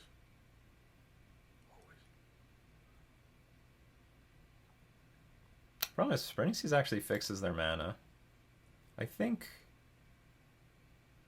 I'm gonna put up. This doesn't play around Walking Ballista, like, so Walking Ballista is gonna hurt if they play Walking Ballista on 3. But I guess so be it. I'm gonna let them play something. I'm gonna force negate it, and then we're gonna play Spreading Seas on what I'm guessing is this last land, the Urza's Mine. You could play Planeswalker. Oh, they don't even do that. Look at that. See? They're waiting! In the weeds. Repeal. We're definitely not letting that happen. Goodbye, Trickster. Or am I letting it happen? Maybe I can let it happen. No, I should not let anything happen. No, we're not getting rid of anything. Here, we can just... We'll deprive this. I drew a land for the turn. I will get rid of the Trickster probably to the Force Negation whenever they play their Ugin. Spugin.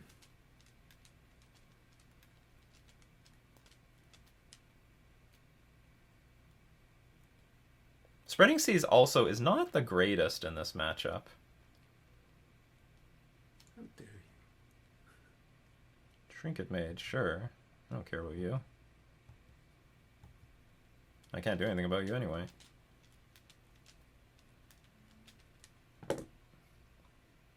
Walking Ballista. So you can play one on 2.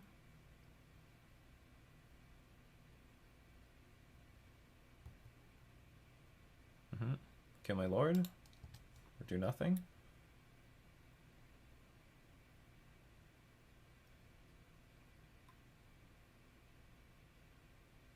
So what if I play Lord of Atlantis here? You can pump Ballista up twice next time, but it only kills 1 Lord. Okay, that's fine.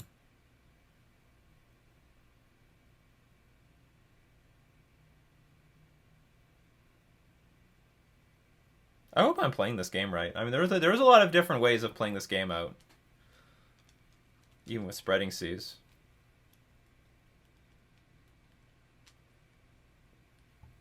Okay, we're gonna kill it. Yeah, Trinket Mage into Ballista, that's a thing.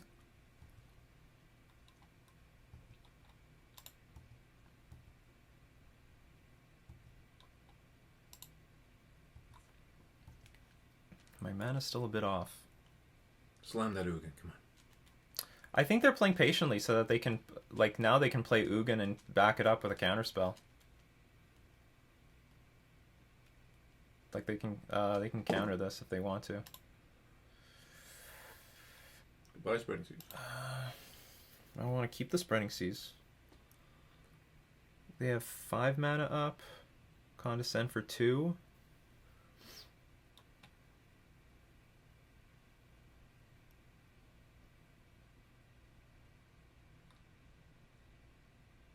Only costs 4 mana to crack this. Okay, I'll get rid of the Trickster. I don't have lethal next turn anyway. So they can counter this, but it's going to cost at least 2 mana to play something like Condescend, and then they can't activate Mindslaver. Also, your Mindslaver goes bye-bye! It gets exiled. Huh. Ooh, that's scary.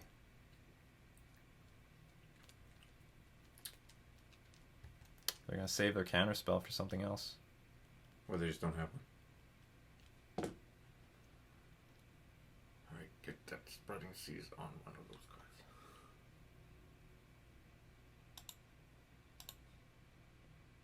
Was it the mine that they got last? Urza's Mine. Please, Urza's Mine, yeah.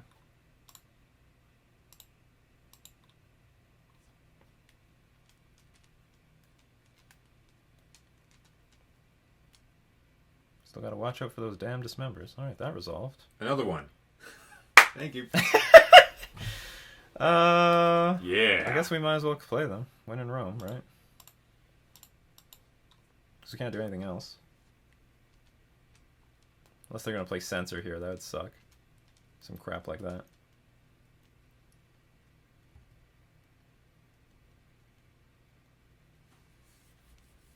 I don't feel like playing around anything. If you have Dismember, you have Dismember. Which is going to hurt him a lot.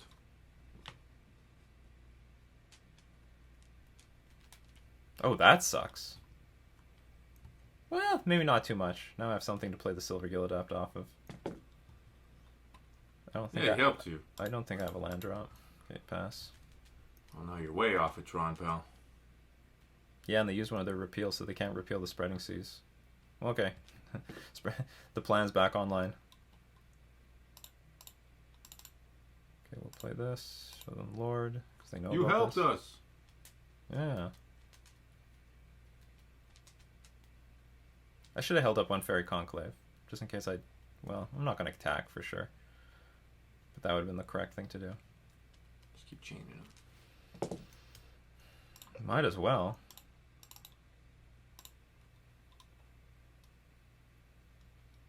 What's in their hand? Bad counterspells? Like, what's going on here? They're not doing anything. Okay, here we go. No. Yeah, they're patiently holding on to a counterspell. 1, 2, 3, 4, 5, 6.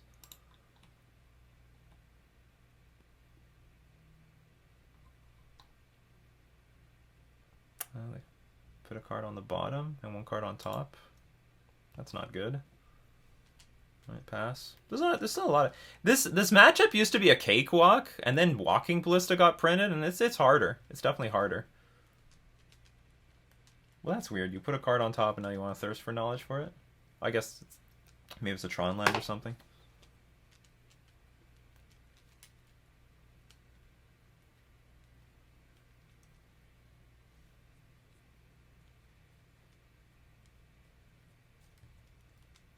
Discard Sundering Titan.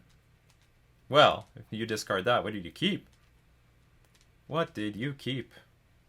Oh, at least a Tron land. Alright, you have infinite mana. What is it? Ballista for 1,000,000? I will snap resign. Search your library for an artifact card. Current mana cost 6 or greater. Yeah, blah, blah, blah. Worm Coil Engine. Okay, that's fine. We can... There's a trickster for that. Yeah, we have a trickster for that. Maybe they don't have any more Mind Slavers. That's the point. Alright, come on. Cavernous Souls? I don't know.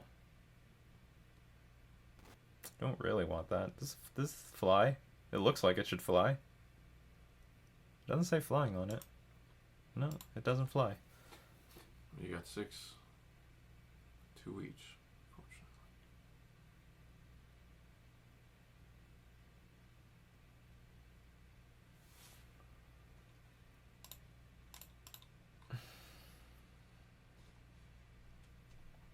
Let's see if this is going to get counterspelled. How about this?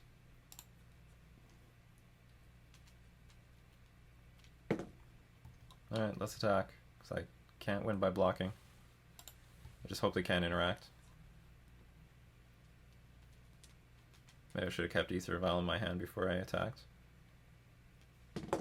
Well, means I have to play this now.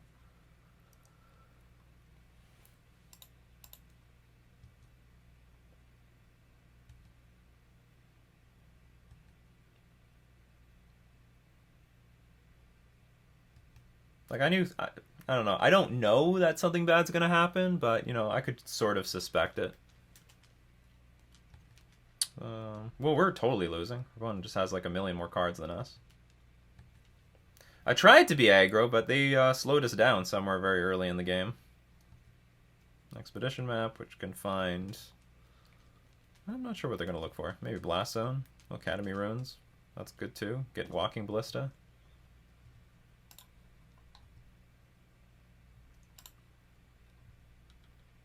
Alright, we're dead. This... I don't know if it's a bad... It probably is a bad matchup, because we're just not aggressive. We're too slow.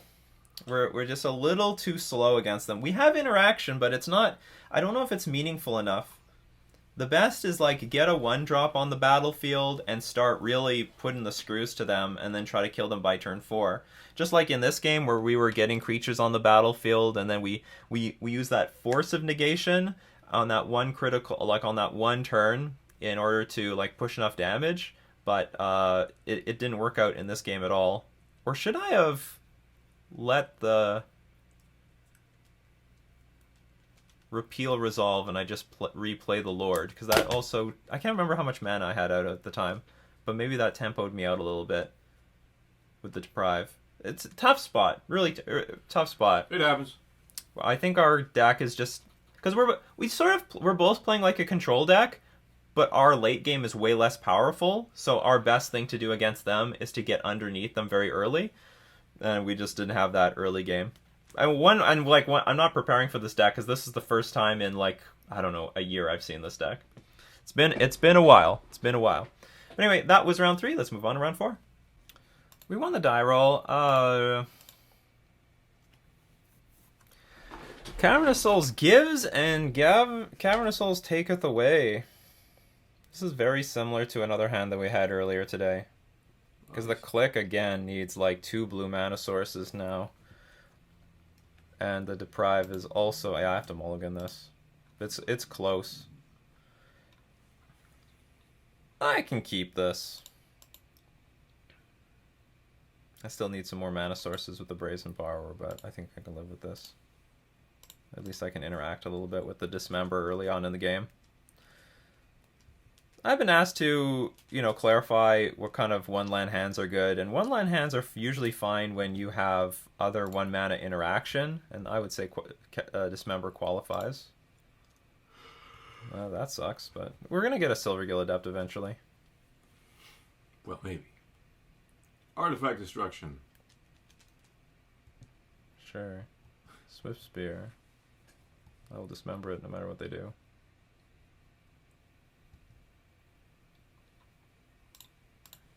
So they had to have top decked that. How many cards are they on? They kept a full 7.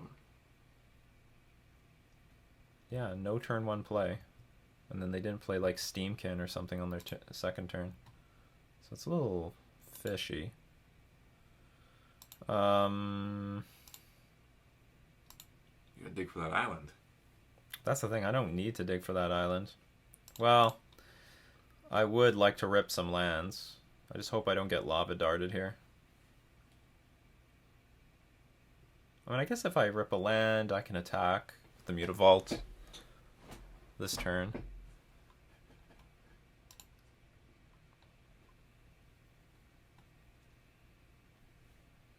Or if I rip Fairy Conclave, I at least get into play tap this turn, so I have it available with Brazen Borrower to Petty Theft with Brazen Borrower the next turn. Ugh, I hate that card. I absolutely hate that card. Lords for days. Just eats my creatures. Another Swift Spear. Crash through. Our opponent's playing like really patient. Or unless they ripped these 2 creatures, like how do you not play your Swift Spear on turn 1? And in the face of a Vial, I didn't even have anything.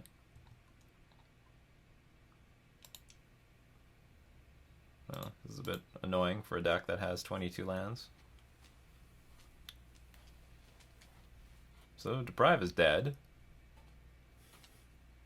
I stand by the by the way, I still stand by the Cavernous Souls. Those are basically like the 2 extra lands in our deck, right? It's the 2 extra lands in our deck. So we're like free rolling on them. Most decks wouldn't even have the 2 Cavernous Souls. They just go down to 20 lands, and in that case, you would just have a 1-land hand in your opening hand. At least I have the option to play have Cavernous Souls sometimes.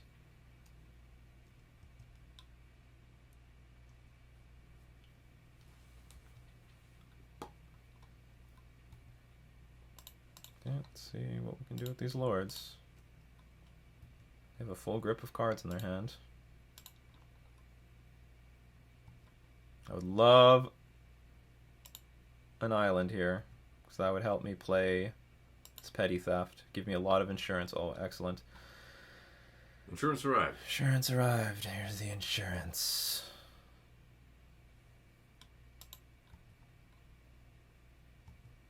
Do I attack for 3 or for 2? You know what? I'm gonna max out on the damage. Oh god, don't stomp me! Bro. Oh, that feels so bad. Okay, so our opponent's playing like super patiently. Good for them.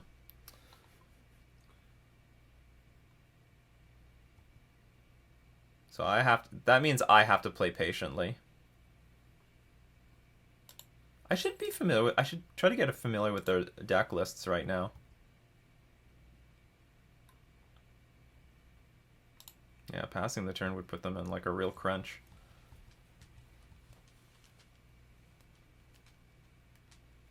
I'm gonna lightning bolt this one too. Okay. Goodbye. Well, I have nothing.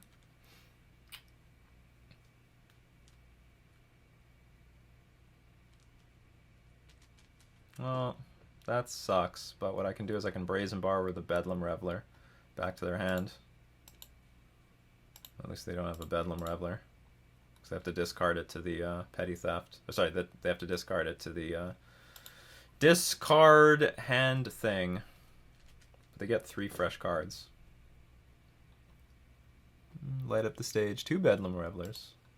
They drew a land. That's good. It's 1 less card to deal with. That sucks. Still have a Lava Dart in the graveyard.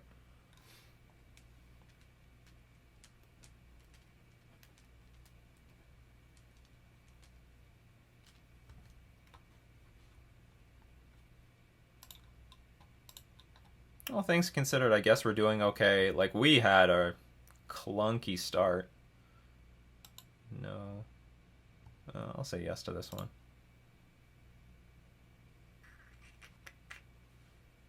What can I do? Nothing.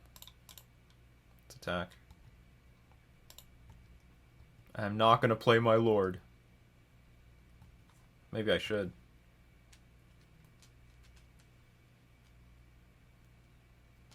More lands.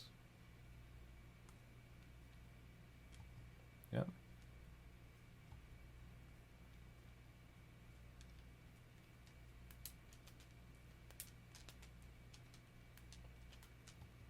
Okay. So we're at 5 now, basically.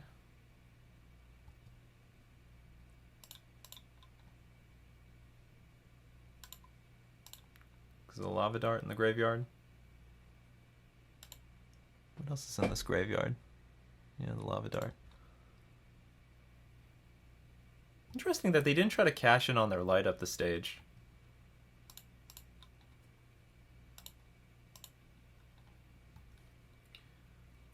Alright, let's try to get aggro. I think I'll take one of these up to 3 now, just in case I draw another Brazen Borrower or the Click.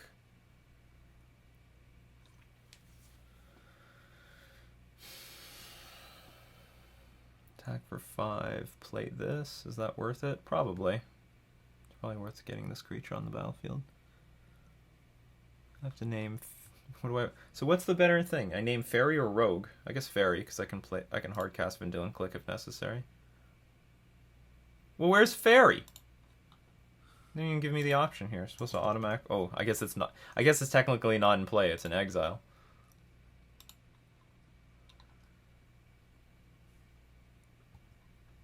Yeah, we'll attack for 5. And I do have the option to block with Mutavault if necessary.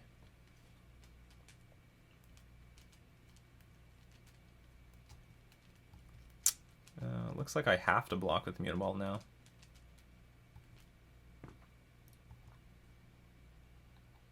Or at least I get to make them use up their Lava Dart. This Cavern of Souls, like, actually is just killing me here. But I don't think it's the deck's... Well, I think we're just getting unlucky. Here's some good news. The Lava Dart can't hit Brazen Borrower now.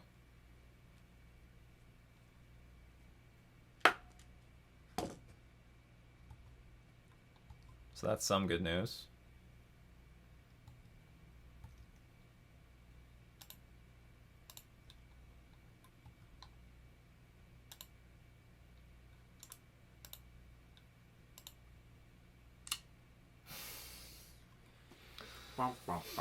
Yeah.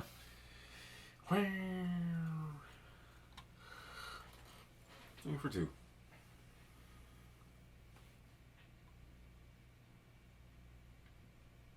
Swing for 2. You have 1 prowess trigger.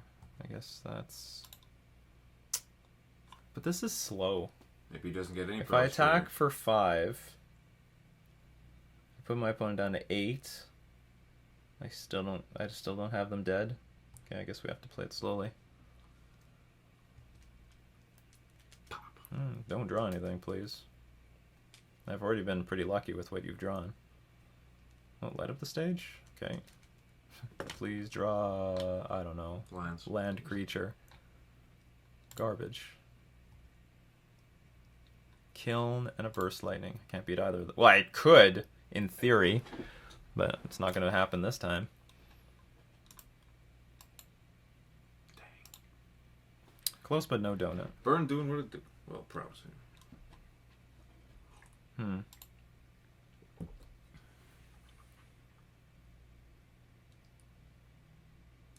The game played out really strangely. Because I violin that lord at end of turn. That's their opportunity to play Burst Lightning right then and there. Because what if I just rip a land, hard cast Lord of Atlantis, they Burst Lightning, I activate Vial and put another lord in play. So at first I thought my opponent was playing clever. I think in the end my opponent wasn't.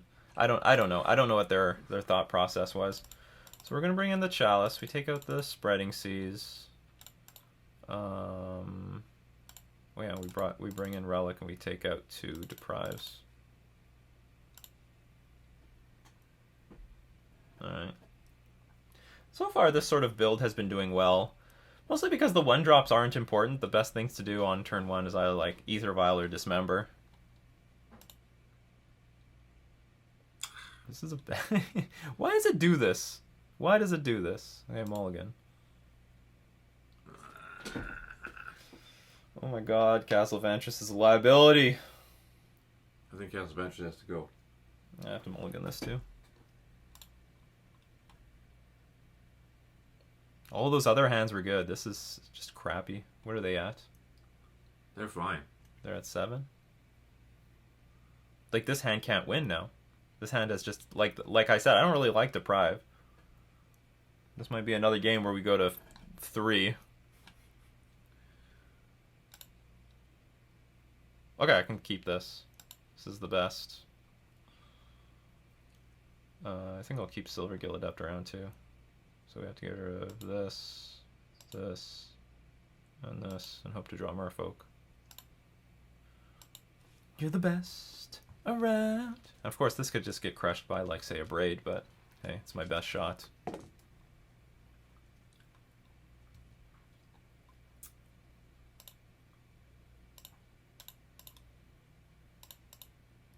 So I played it last time. Chalice on 1 early.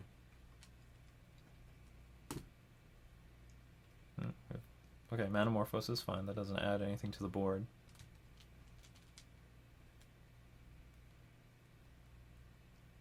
I just hope they start playing 1-mana spells. Oh, they have a Braid. So there wasn't even a chance.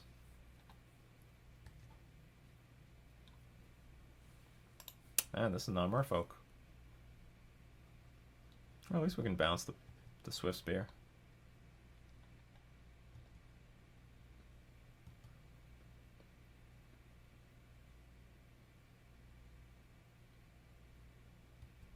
I don't know how to put it. I think my opponent is playing well, but also playing strangely.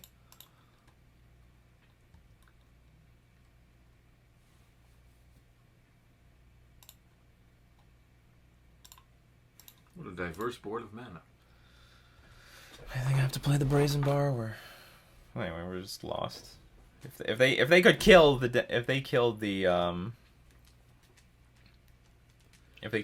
Chalice, we're just dead.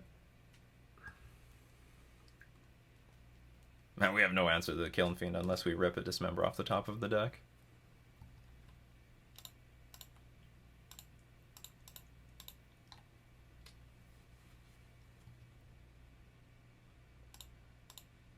How many Dismembers can we rip off the top?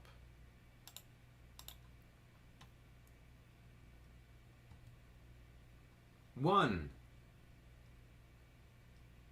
Maybe I should attack for 3 first, so that I could get. Well, if they Lava Dart, it doesn't matter. Nothing changes. Okay, let's attack. I don't know. See if we can get in some damage. They look pretty antsy to burn something. They have no. If they have Lava Dart, they should just wait till their turn. No, they'll just blow up my board and attack for a lot with the Kiln Fiend. Well, they're drawing a lot of mana. But all our starting hands couldn't do anything. Like, none of our starting hands were good. Lava Dart on the Lord of Atlantis. It's got to be a bad sign.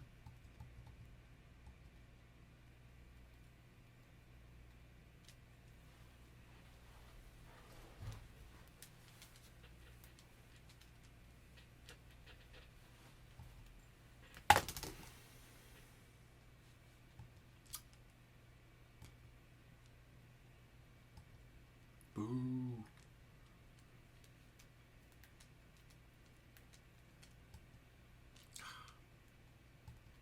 Well, I saw the moment they played a Lava Dart on our Lord of Atlantis, I knew we were in deep shit. Anyway, okay, we're dead. Let's move on. Let's move on to their 5th round. They're just playing with us now. They have easily They had it power.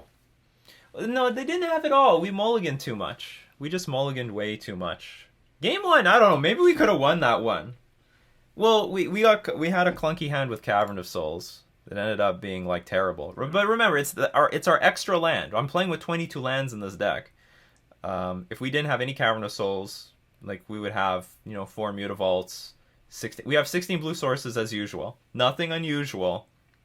We ended up drawing both our Deprives when our only blue source was Cavern of Souls, and then in that in all our starting and like most of our starting hands were unplayable. 7-card hand was unplayable. 6-card hand was unplayable. The 5-card hand you could keep, but it's like bad. It's just bad in this sort of matchup. Bad and clunky. Well, I don't have much to say about it. It happens. Not a good match. Not that I don't think it's a bad matchup, but it just didn't work out our way. Anyway, that was round 4. Let's move on to round 5.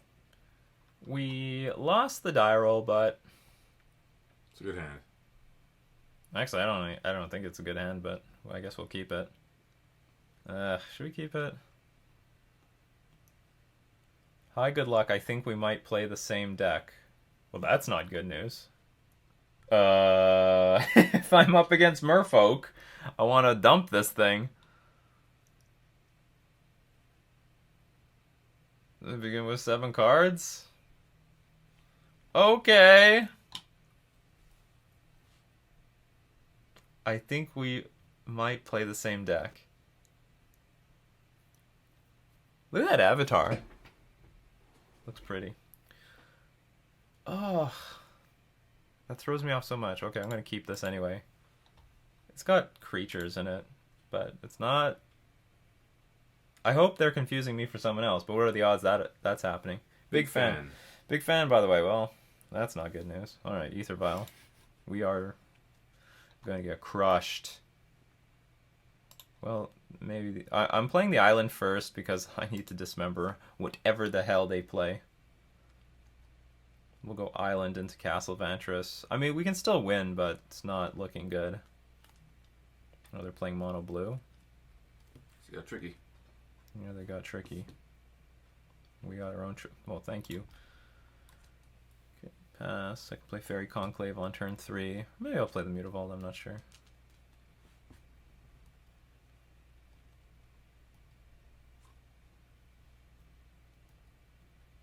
You just go back to mono blue.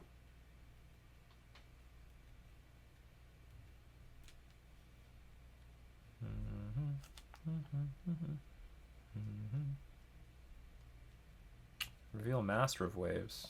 Okay.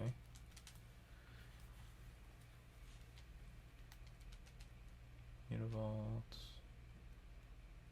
At least it'll be a 2-3. Merfolk wins.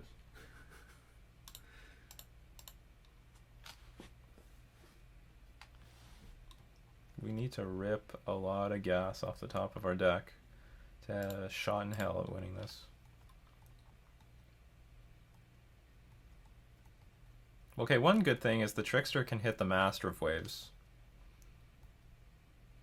If they have no Island Walk Lord, maybe this will be okay. What's this all about?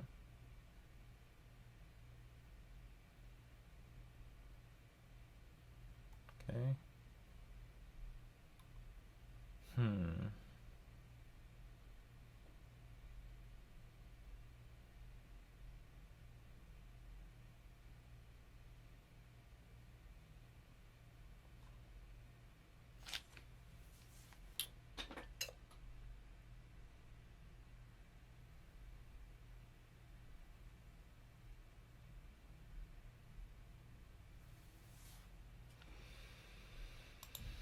I guess I will not play the Aether Vial because I don't even have anything to play with this Aether Vial. I feel a little bit of danger to pass the turn here, but I think I need to get my opponent to misplay if I have any chance of like winning this game. So I need them to attack, and I like dismember their Master of the Pearl Trident. What the hell is this?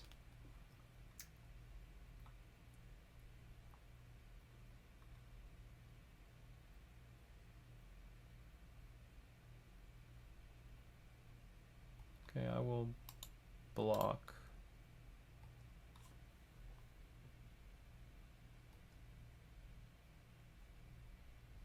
Now what's the best thing I do here? Dismember that or Trickster it?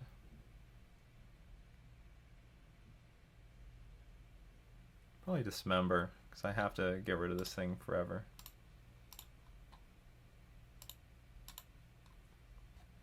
At least with Master of Waves I can deal with the elementals in another way. Okay, I'm at 10, which is not... I'm not dead, but I don't feel alive.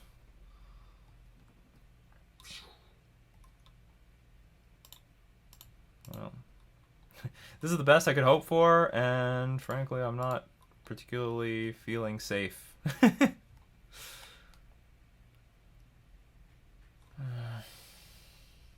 Chalice on 2. No, they have a vial on 2. And then you hope you get that... Drawing my 2 Chalice of the Voids. Terrible. Alright, we're on massive blocking duty. I have to hope our opponent has nothing right now. But we're pretty dead. Like, we have no counterattack. We're just trying to block.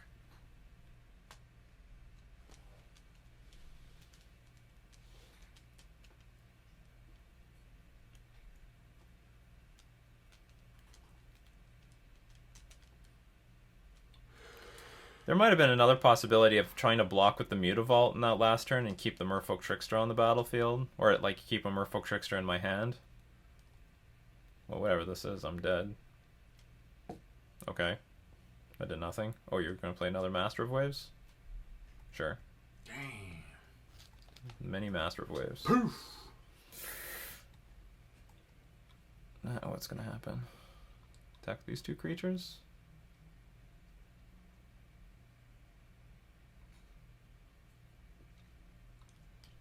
Guess I'll just take it. I don't know what to do. Anything I do is pretty much losing. I should have mulliganed my hand when they like let me know in the chat like they're basically a Merfolk deck. I can't do this. I have to play on just in case. I need to put the fear in them that I have like Merfolk Trickster and I can make a big gang block or something. Because if I resign early, then they... In the future, when I play on, they know I definitely have something. Psychology. So like they can just attack with all the elementals and nothing else. I guess Merfolk Trickster doesn't even work here because of Master of the. I can only hit 1 Master of Waves. Okay, concede. Well, this is gonna be a bad matchup. Well, no. Actually, you know what? I'm gonna look at the sideboard. Maybe it's not so bad. But it should be bad. They have more. There are going to be more creature dense than us. All right, what do we got? Nimble Obstructionist. Yeah, this is going to be pretty bad. We have too many counter spells. Okay, we definitely have to get rid of Chalice of the Void. These are all useless. I mean, Force Negation is a little useful.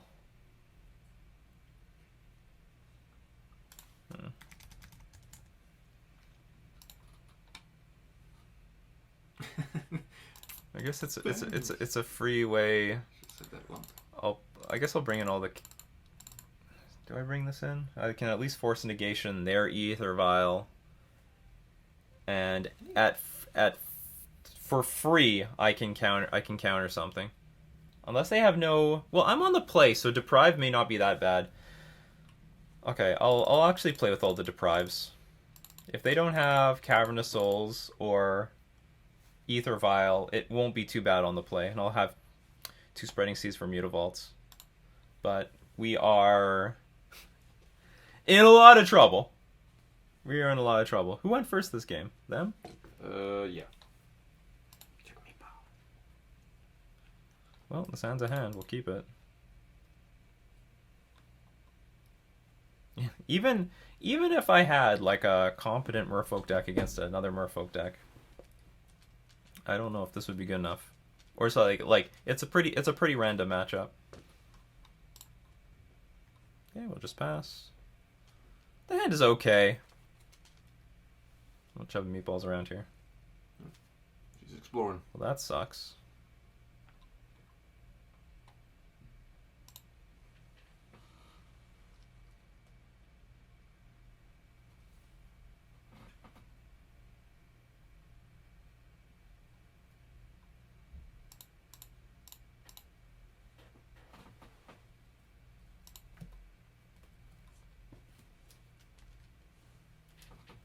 This is really classic Merfolk. Curse Catcher. And if they have 1-drops, then we are super dead. Because any 1-drop is going to be good here.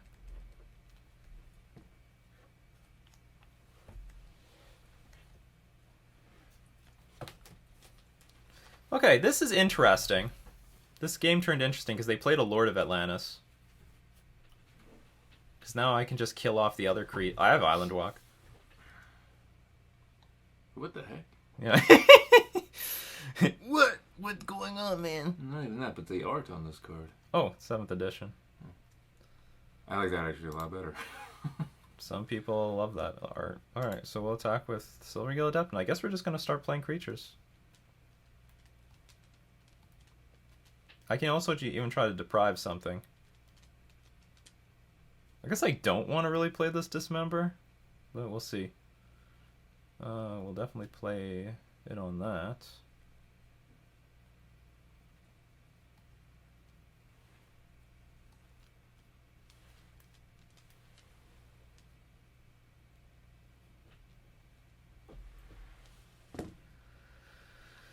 So we'll dismember the Rajiri. And if they want to save it, they're going to have to sacrifice the Curse Catcher, which in that case I'll pay for it. So now we can now Trickster the Lord of Atlantis and eat the Curse Catcher. So this is all working out pretty well.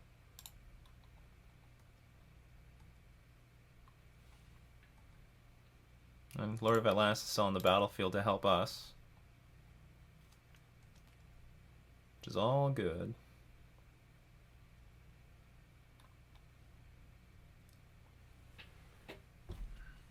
Can we die next turn? I don't think so. So what we could do is just play Master of the Pearl Trident and then just try to win. Nimble Obstructionist doesn't look very good right now. Or can I attack for 6, play Click. Attack for 6, my opponent's down to 11. Play Click on their turn. See if the coast is clear. And then play Lord. That's 11 damage. Okay, we can do that. Cause I still have this Deprive up. Which is fine. I mean, I'm winning on the board. I think. I mean, I guess they could play Mutavault or something. The Board of Atlantis. No, we're winning. I don't know what we're going to do on the draw for game 3. Hope they mulligan to nothing.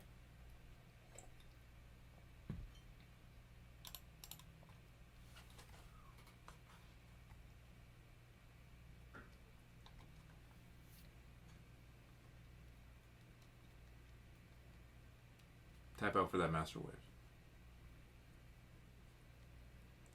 Yeah, something like that.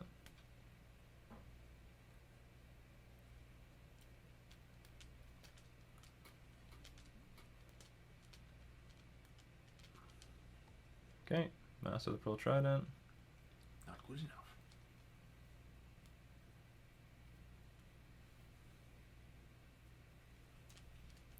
They might fear another Merfolk Trickster here. I don't know what they can do about that.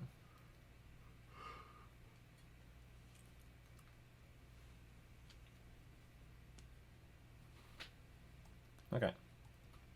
So that'll be it. They'll be dead.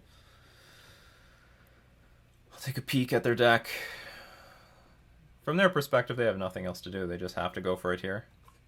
If they think they're going to die the next turn, then they just have to go for it. Oops, cancel.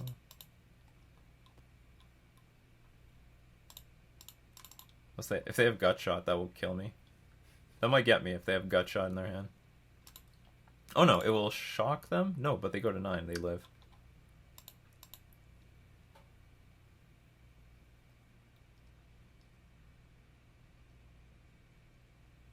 No. Right, they conceded. He didn't want you to see. Did I have lethal? 5, 11? Yeah, I did. Okay, so I just have lethal on the board with the click.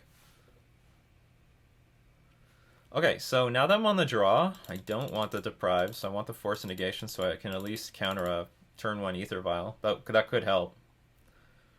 These are all rubbish. Alright, submit this deck. Well, praise Thassa to get through this game. Because this is really bad. They have 1-drops. Like, look at this hand. This is terrible. This is unplayable. They begin with 7 cards.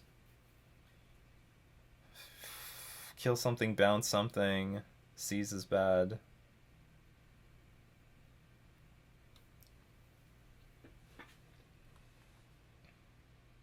No, I have to hope for better. This hand also sucks, but I'll keep it. We'll put a...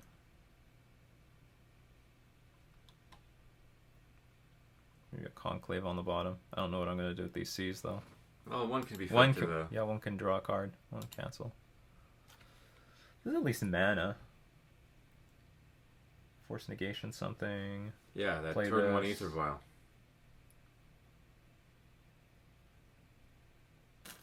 I think Fairy Conclave... I don't know if Fairy Conclave... Do I really want this card? Do I need a 3rd mana? By turn 3. Well, by turn 3 I'm not going to have mana. It has to come into play tapped. I'm never attacking with more than 1. What can I do with the Spreading Seas? In retrospect, maybe the first hand was better.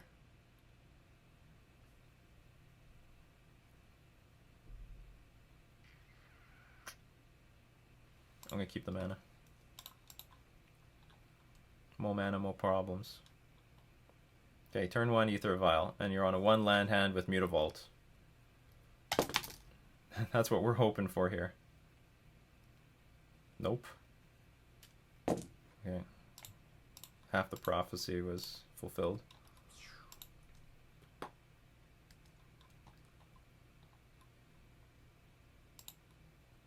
Drawing the Mutavault's not too bad.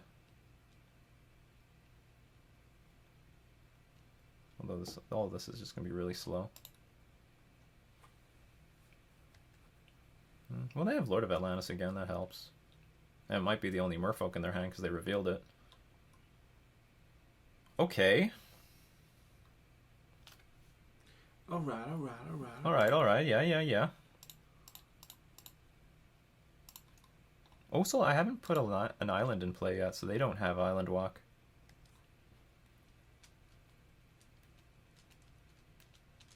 But we have Island Walk. I mean, if they go Lord here, I can just chump block the Silvergill Adept attack with a Mutavault.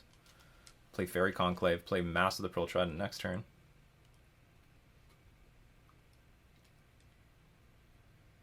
I'm sure they have flashbacks from the last game where the Lord of Atlantis didn't help them. Okay, so it's a good Lord. Good for that.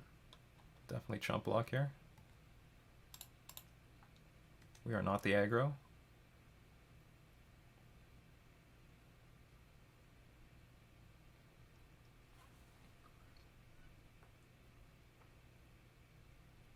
Let's see, Lord of Atlantis. I could attack, or I can play this Brazen Borrower. Maybe that's going to be best to play the Brazen Borrower. Okay, let's pass. Maybe this is not so bad, the way this game is playing out. If we can get them to play that damn Lord of Atlantis, maybe we can come back. Oh no, more of these. Play Lord of Atlantis, just do it. Just do it! It's like our only way of coming back from behind here. So I'll take 3. And then I'll try to bounce this at end of turn.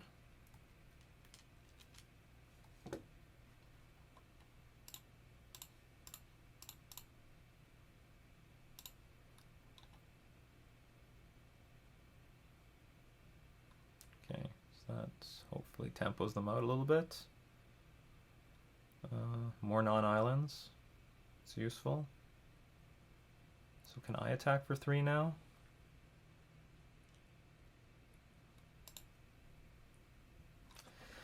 And my decisions are more complicated because, I don't have to attack. I can block. I can try to block. So they have 2 mana up. So we know 2 cards. We know Lord of Atlantis and Master of the Pearl Trident. Maybe that's all they have. But it sort of looks like they're representing Merfolk Trickster. They also have Harbinger of the Tides. We saw that before.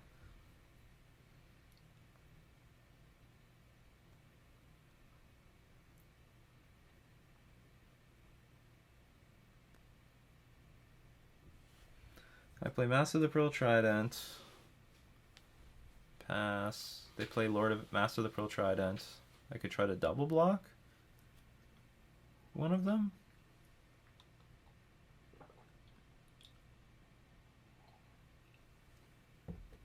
My other option is I play Master of the Pearl Trident. I try to attack with the Mutavault, and if they have the Trickster, like it's gonna be bad because then they can eat the Mutavault with the Trickster. But it's hard to play around anything in this matchup. You just can't play around anything, and I have to have some idea of how to win the game. How am I winning this game? Nikachu, how are you winning this game? Castle Vantress is also going to come into play tapped, because I don't have an island. Because I don't want to play one. Lord of Atlantis, so you have 2 cards left.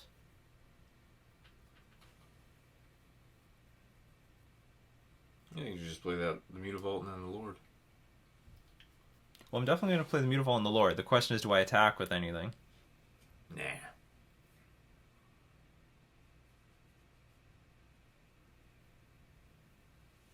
Because being defensive is like the death of you in the Merfolk matchup. Because they could also just top deck anything that undermine it. They could play Spreading Seas and it doesn't matter. Yeah, okay, I'm just going to go for it. I'm going with my instincts. You have to... Like, my instinct says that they have Trickster, but my experience says that you can't win by blocking. It's just... It's way too risky. It's more risky to be passive than to be aggressive. It's better in this matchup to try to put yourself in a situation to try to win the game. If they have Trickster, they have Trickster. They have Trickster. Goodbye, Master of the Pearl Trident. Or sorry, goodbye, Mutavault. Hardly knew you. Poof. Because the game is hard even if they have Trickster, and they can hold it up for forever.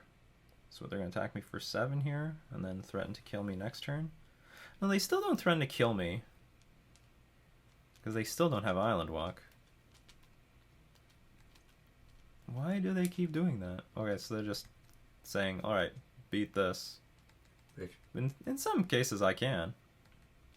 This is going to be 9, I go to 8.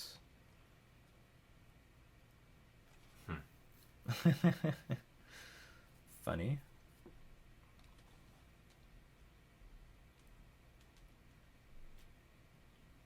Well, I can block, but it's not meaningful. I think it's done. Yeah, I think so too. Merfolk wins. No matter what. That's the good news. Yeah, I don't have islands, but it's not... It doesn't matter. I can attack for 7. He's gonna slam me on the crackback. Good game, twins.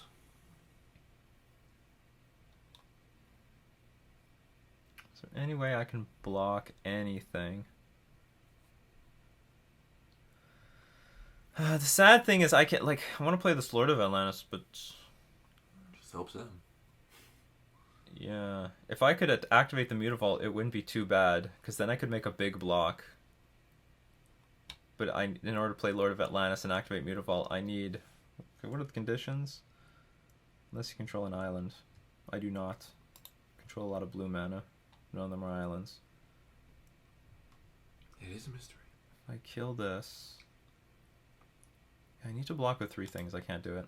Alright. Good games. Concede. Just can't do it. Don't think... I mean, I could play on, maybe try to get my opponent to, like... I don't know, trick themselves. No, they're not doing shit. They have it. So, let's go back to the... let's go back to our deck tech. See what's going on here. What did we lose to? Well, well, first off, I know like Modern is a pretty open sort of format. You can play against anything, but this deck is not trying to play against Mono Blue Tron or Merfolk. Those are very small portions of the metagame. I'm a small portion of the metagame. So we didn't get our matchups. We did get Mono Red Prowess. And you won on a 3 to mulligan. Yeah, so that was a close loss. I think we also had a close... I think the second matchup was also very close. It was very unfortunate. Cavern of Souls was very... I don't think it's bad, because there's so many decks with counterspells these days. Like, for example, even against Mono Blue Tron, they randomly have counterspells. They have Condescend, they have Remand. I do think you want to have make your creatures uncounterable, even though we have Ether Vial. This might have been bad. There were a lot of 1-land hands I could keep. Maybe I need 12 lands. You only have 2 of those Castle Adventures. I have Boy, did they show up a lot. I have 16, and it's hard to activate this. Because like if I can activate this, I might as well like do something with my creatures. So maybe I should shave the Castle Vantress for islands. That might be impactful. Get rid of all the funny mana and just turn it all into islands. Because there were these stupid 1-land Vial hands where I could keep them, but it was a Castle Vantress, and I couldn't keep it. I can't go Castle Vantress turn 1, turn 2 Ether Vial. That's terrible. You should just on a have 1-lander. 22 islands, nothing else. No, definitely not. I'm not doing that. That's a bit much. And yeah, the Merfolk matchup in the end is terrible. None of this is prepared. I've got like 6 main deck counters, which are useless against them. And the sideboard is not getting better. And they had 1-drops. Although the 1-drops didn't matter. In game 2, I was able to like undermine their 1-drops. And I don't know. Maybe I should just mulligan that first hand. It's not even that good against like an average. No, it was like, it's okay. It's okay. It just wasn't good against like an aggro creature deck. I don't know. Maybe I could mulligan it. Bad week. Maybe I could mulligan it. Lots of bad matchups. It is bad mulligans. No, and it mulligans. wasn't all bad matchups. Like they were unexpected matchups, but they weren't that bad. The Merfolk matchup was bad. The Tron matchup, I think, is even. It used to be good before Walking Ballista, and I think given my configuration, it could be a lot better. But I still think I have a lot of game against Mono Blue Tron. The Prowess matchups, I think, are good. I've built the deck to beat Prowess. Or maybe I should just get rid of the Chalice and move more Chalice into the main. Get rid of more Deprives. It might be a more impactful card in game 1. And maybe I misboarded against that 4-color Death Shadow deck. Although it looked like Sultai at first. I'm not in love with Chalice of the Void against against the Death Shadow decks. I mean, you can bring it in, but I'm still not in love with it. Well, we're getting like really high variance results week in and week out. But that's the reality of Magic. That's what happens. But anyway, that's going to be the leak for the week. We're going to thank all my patrons supporting me on Patreon. We're also going to thank the Manabase.com and the MTG Mastermind for being our sponsors. This has been Nikachu with his brother playing Mono Blue Merfolk in Modern.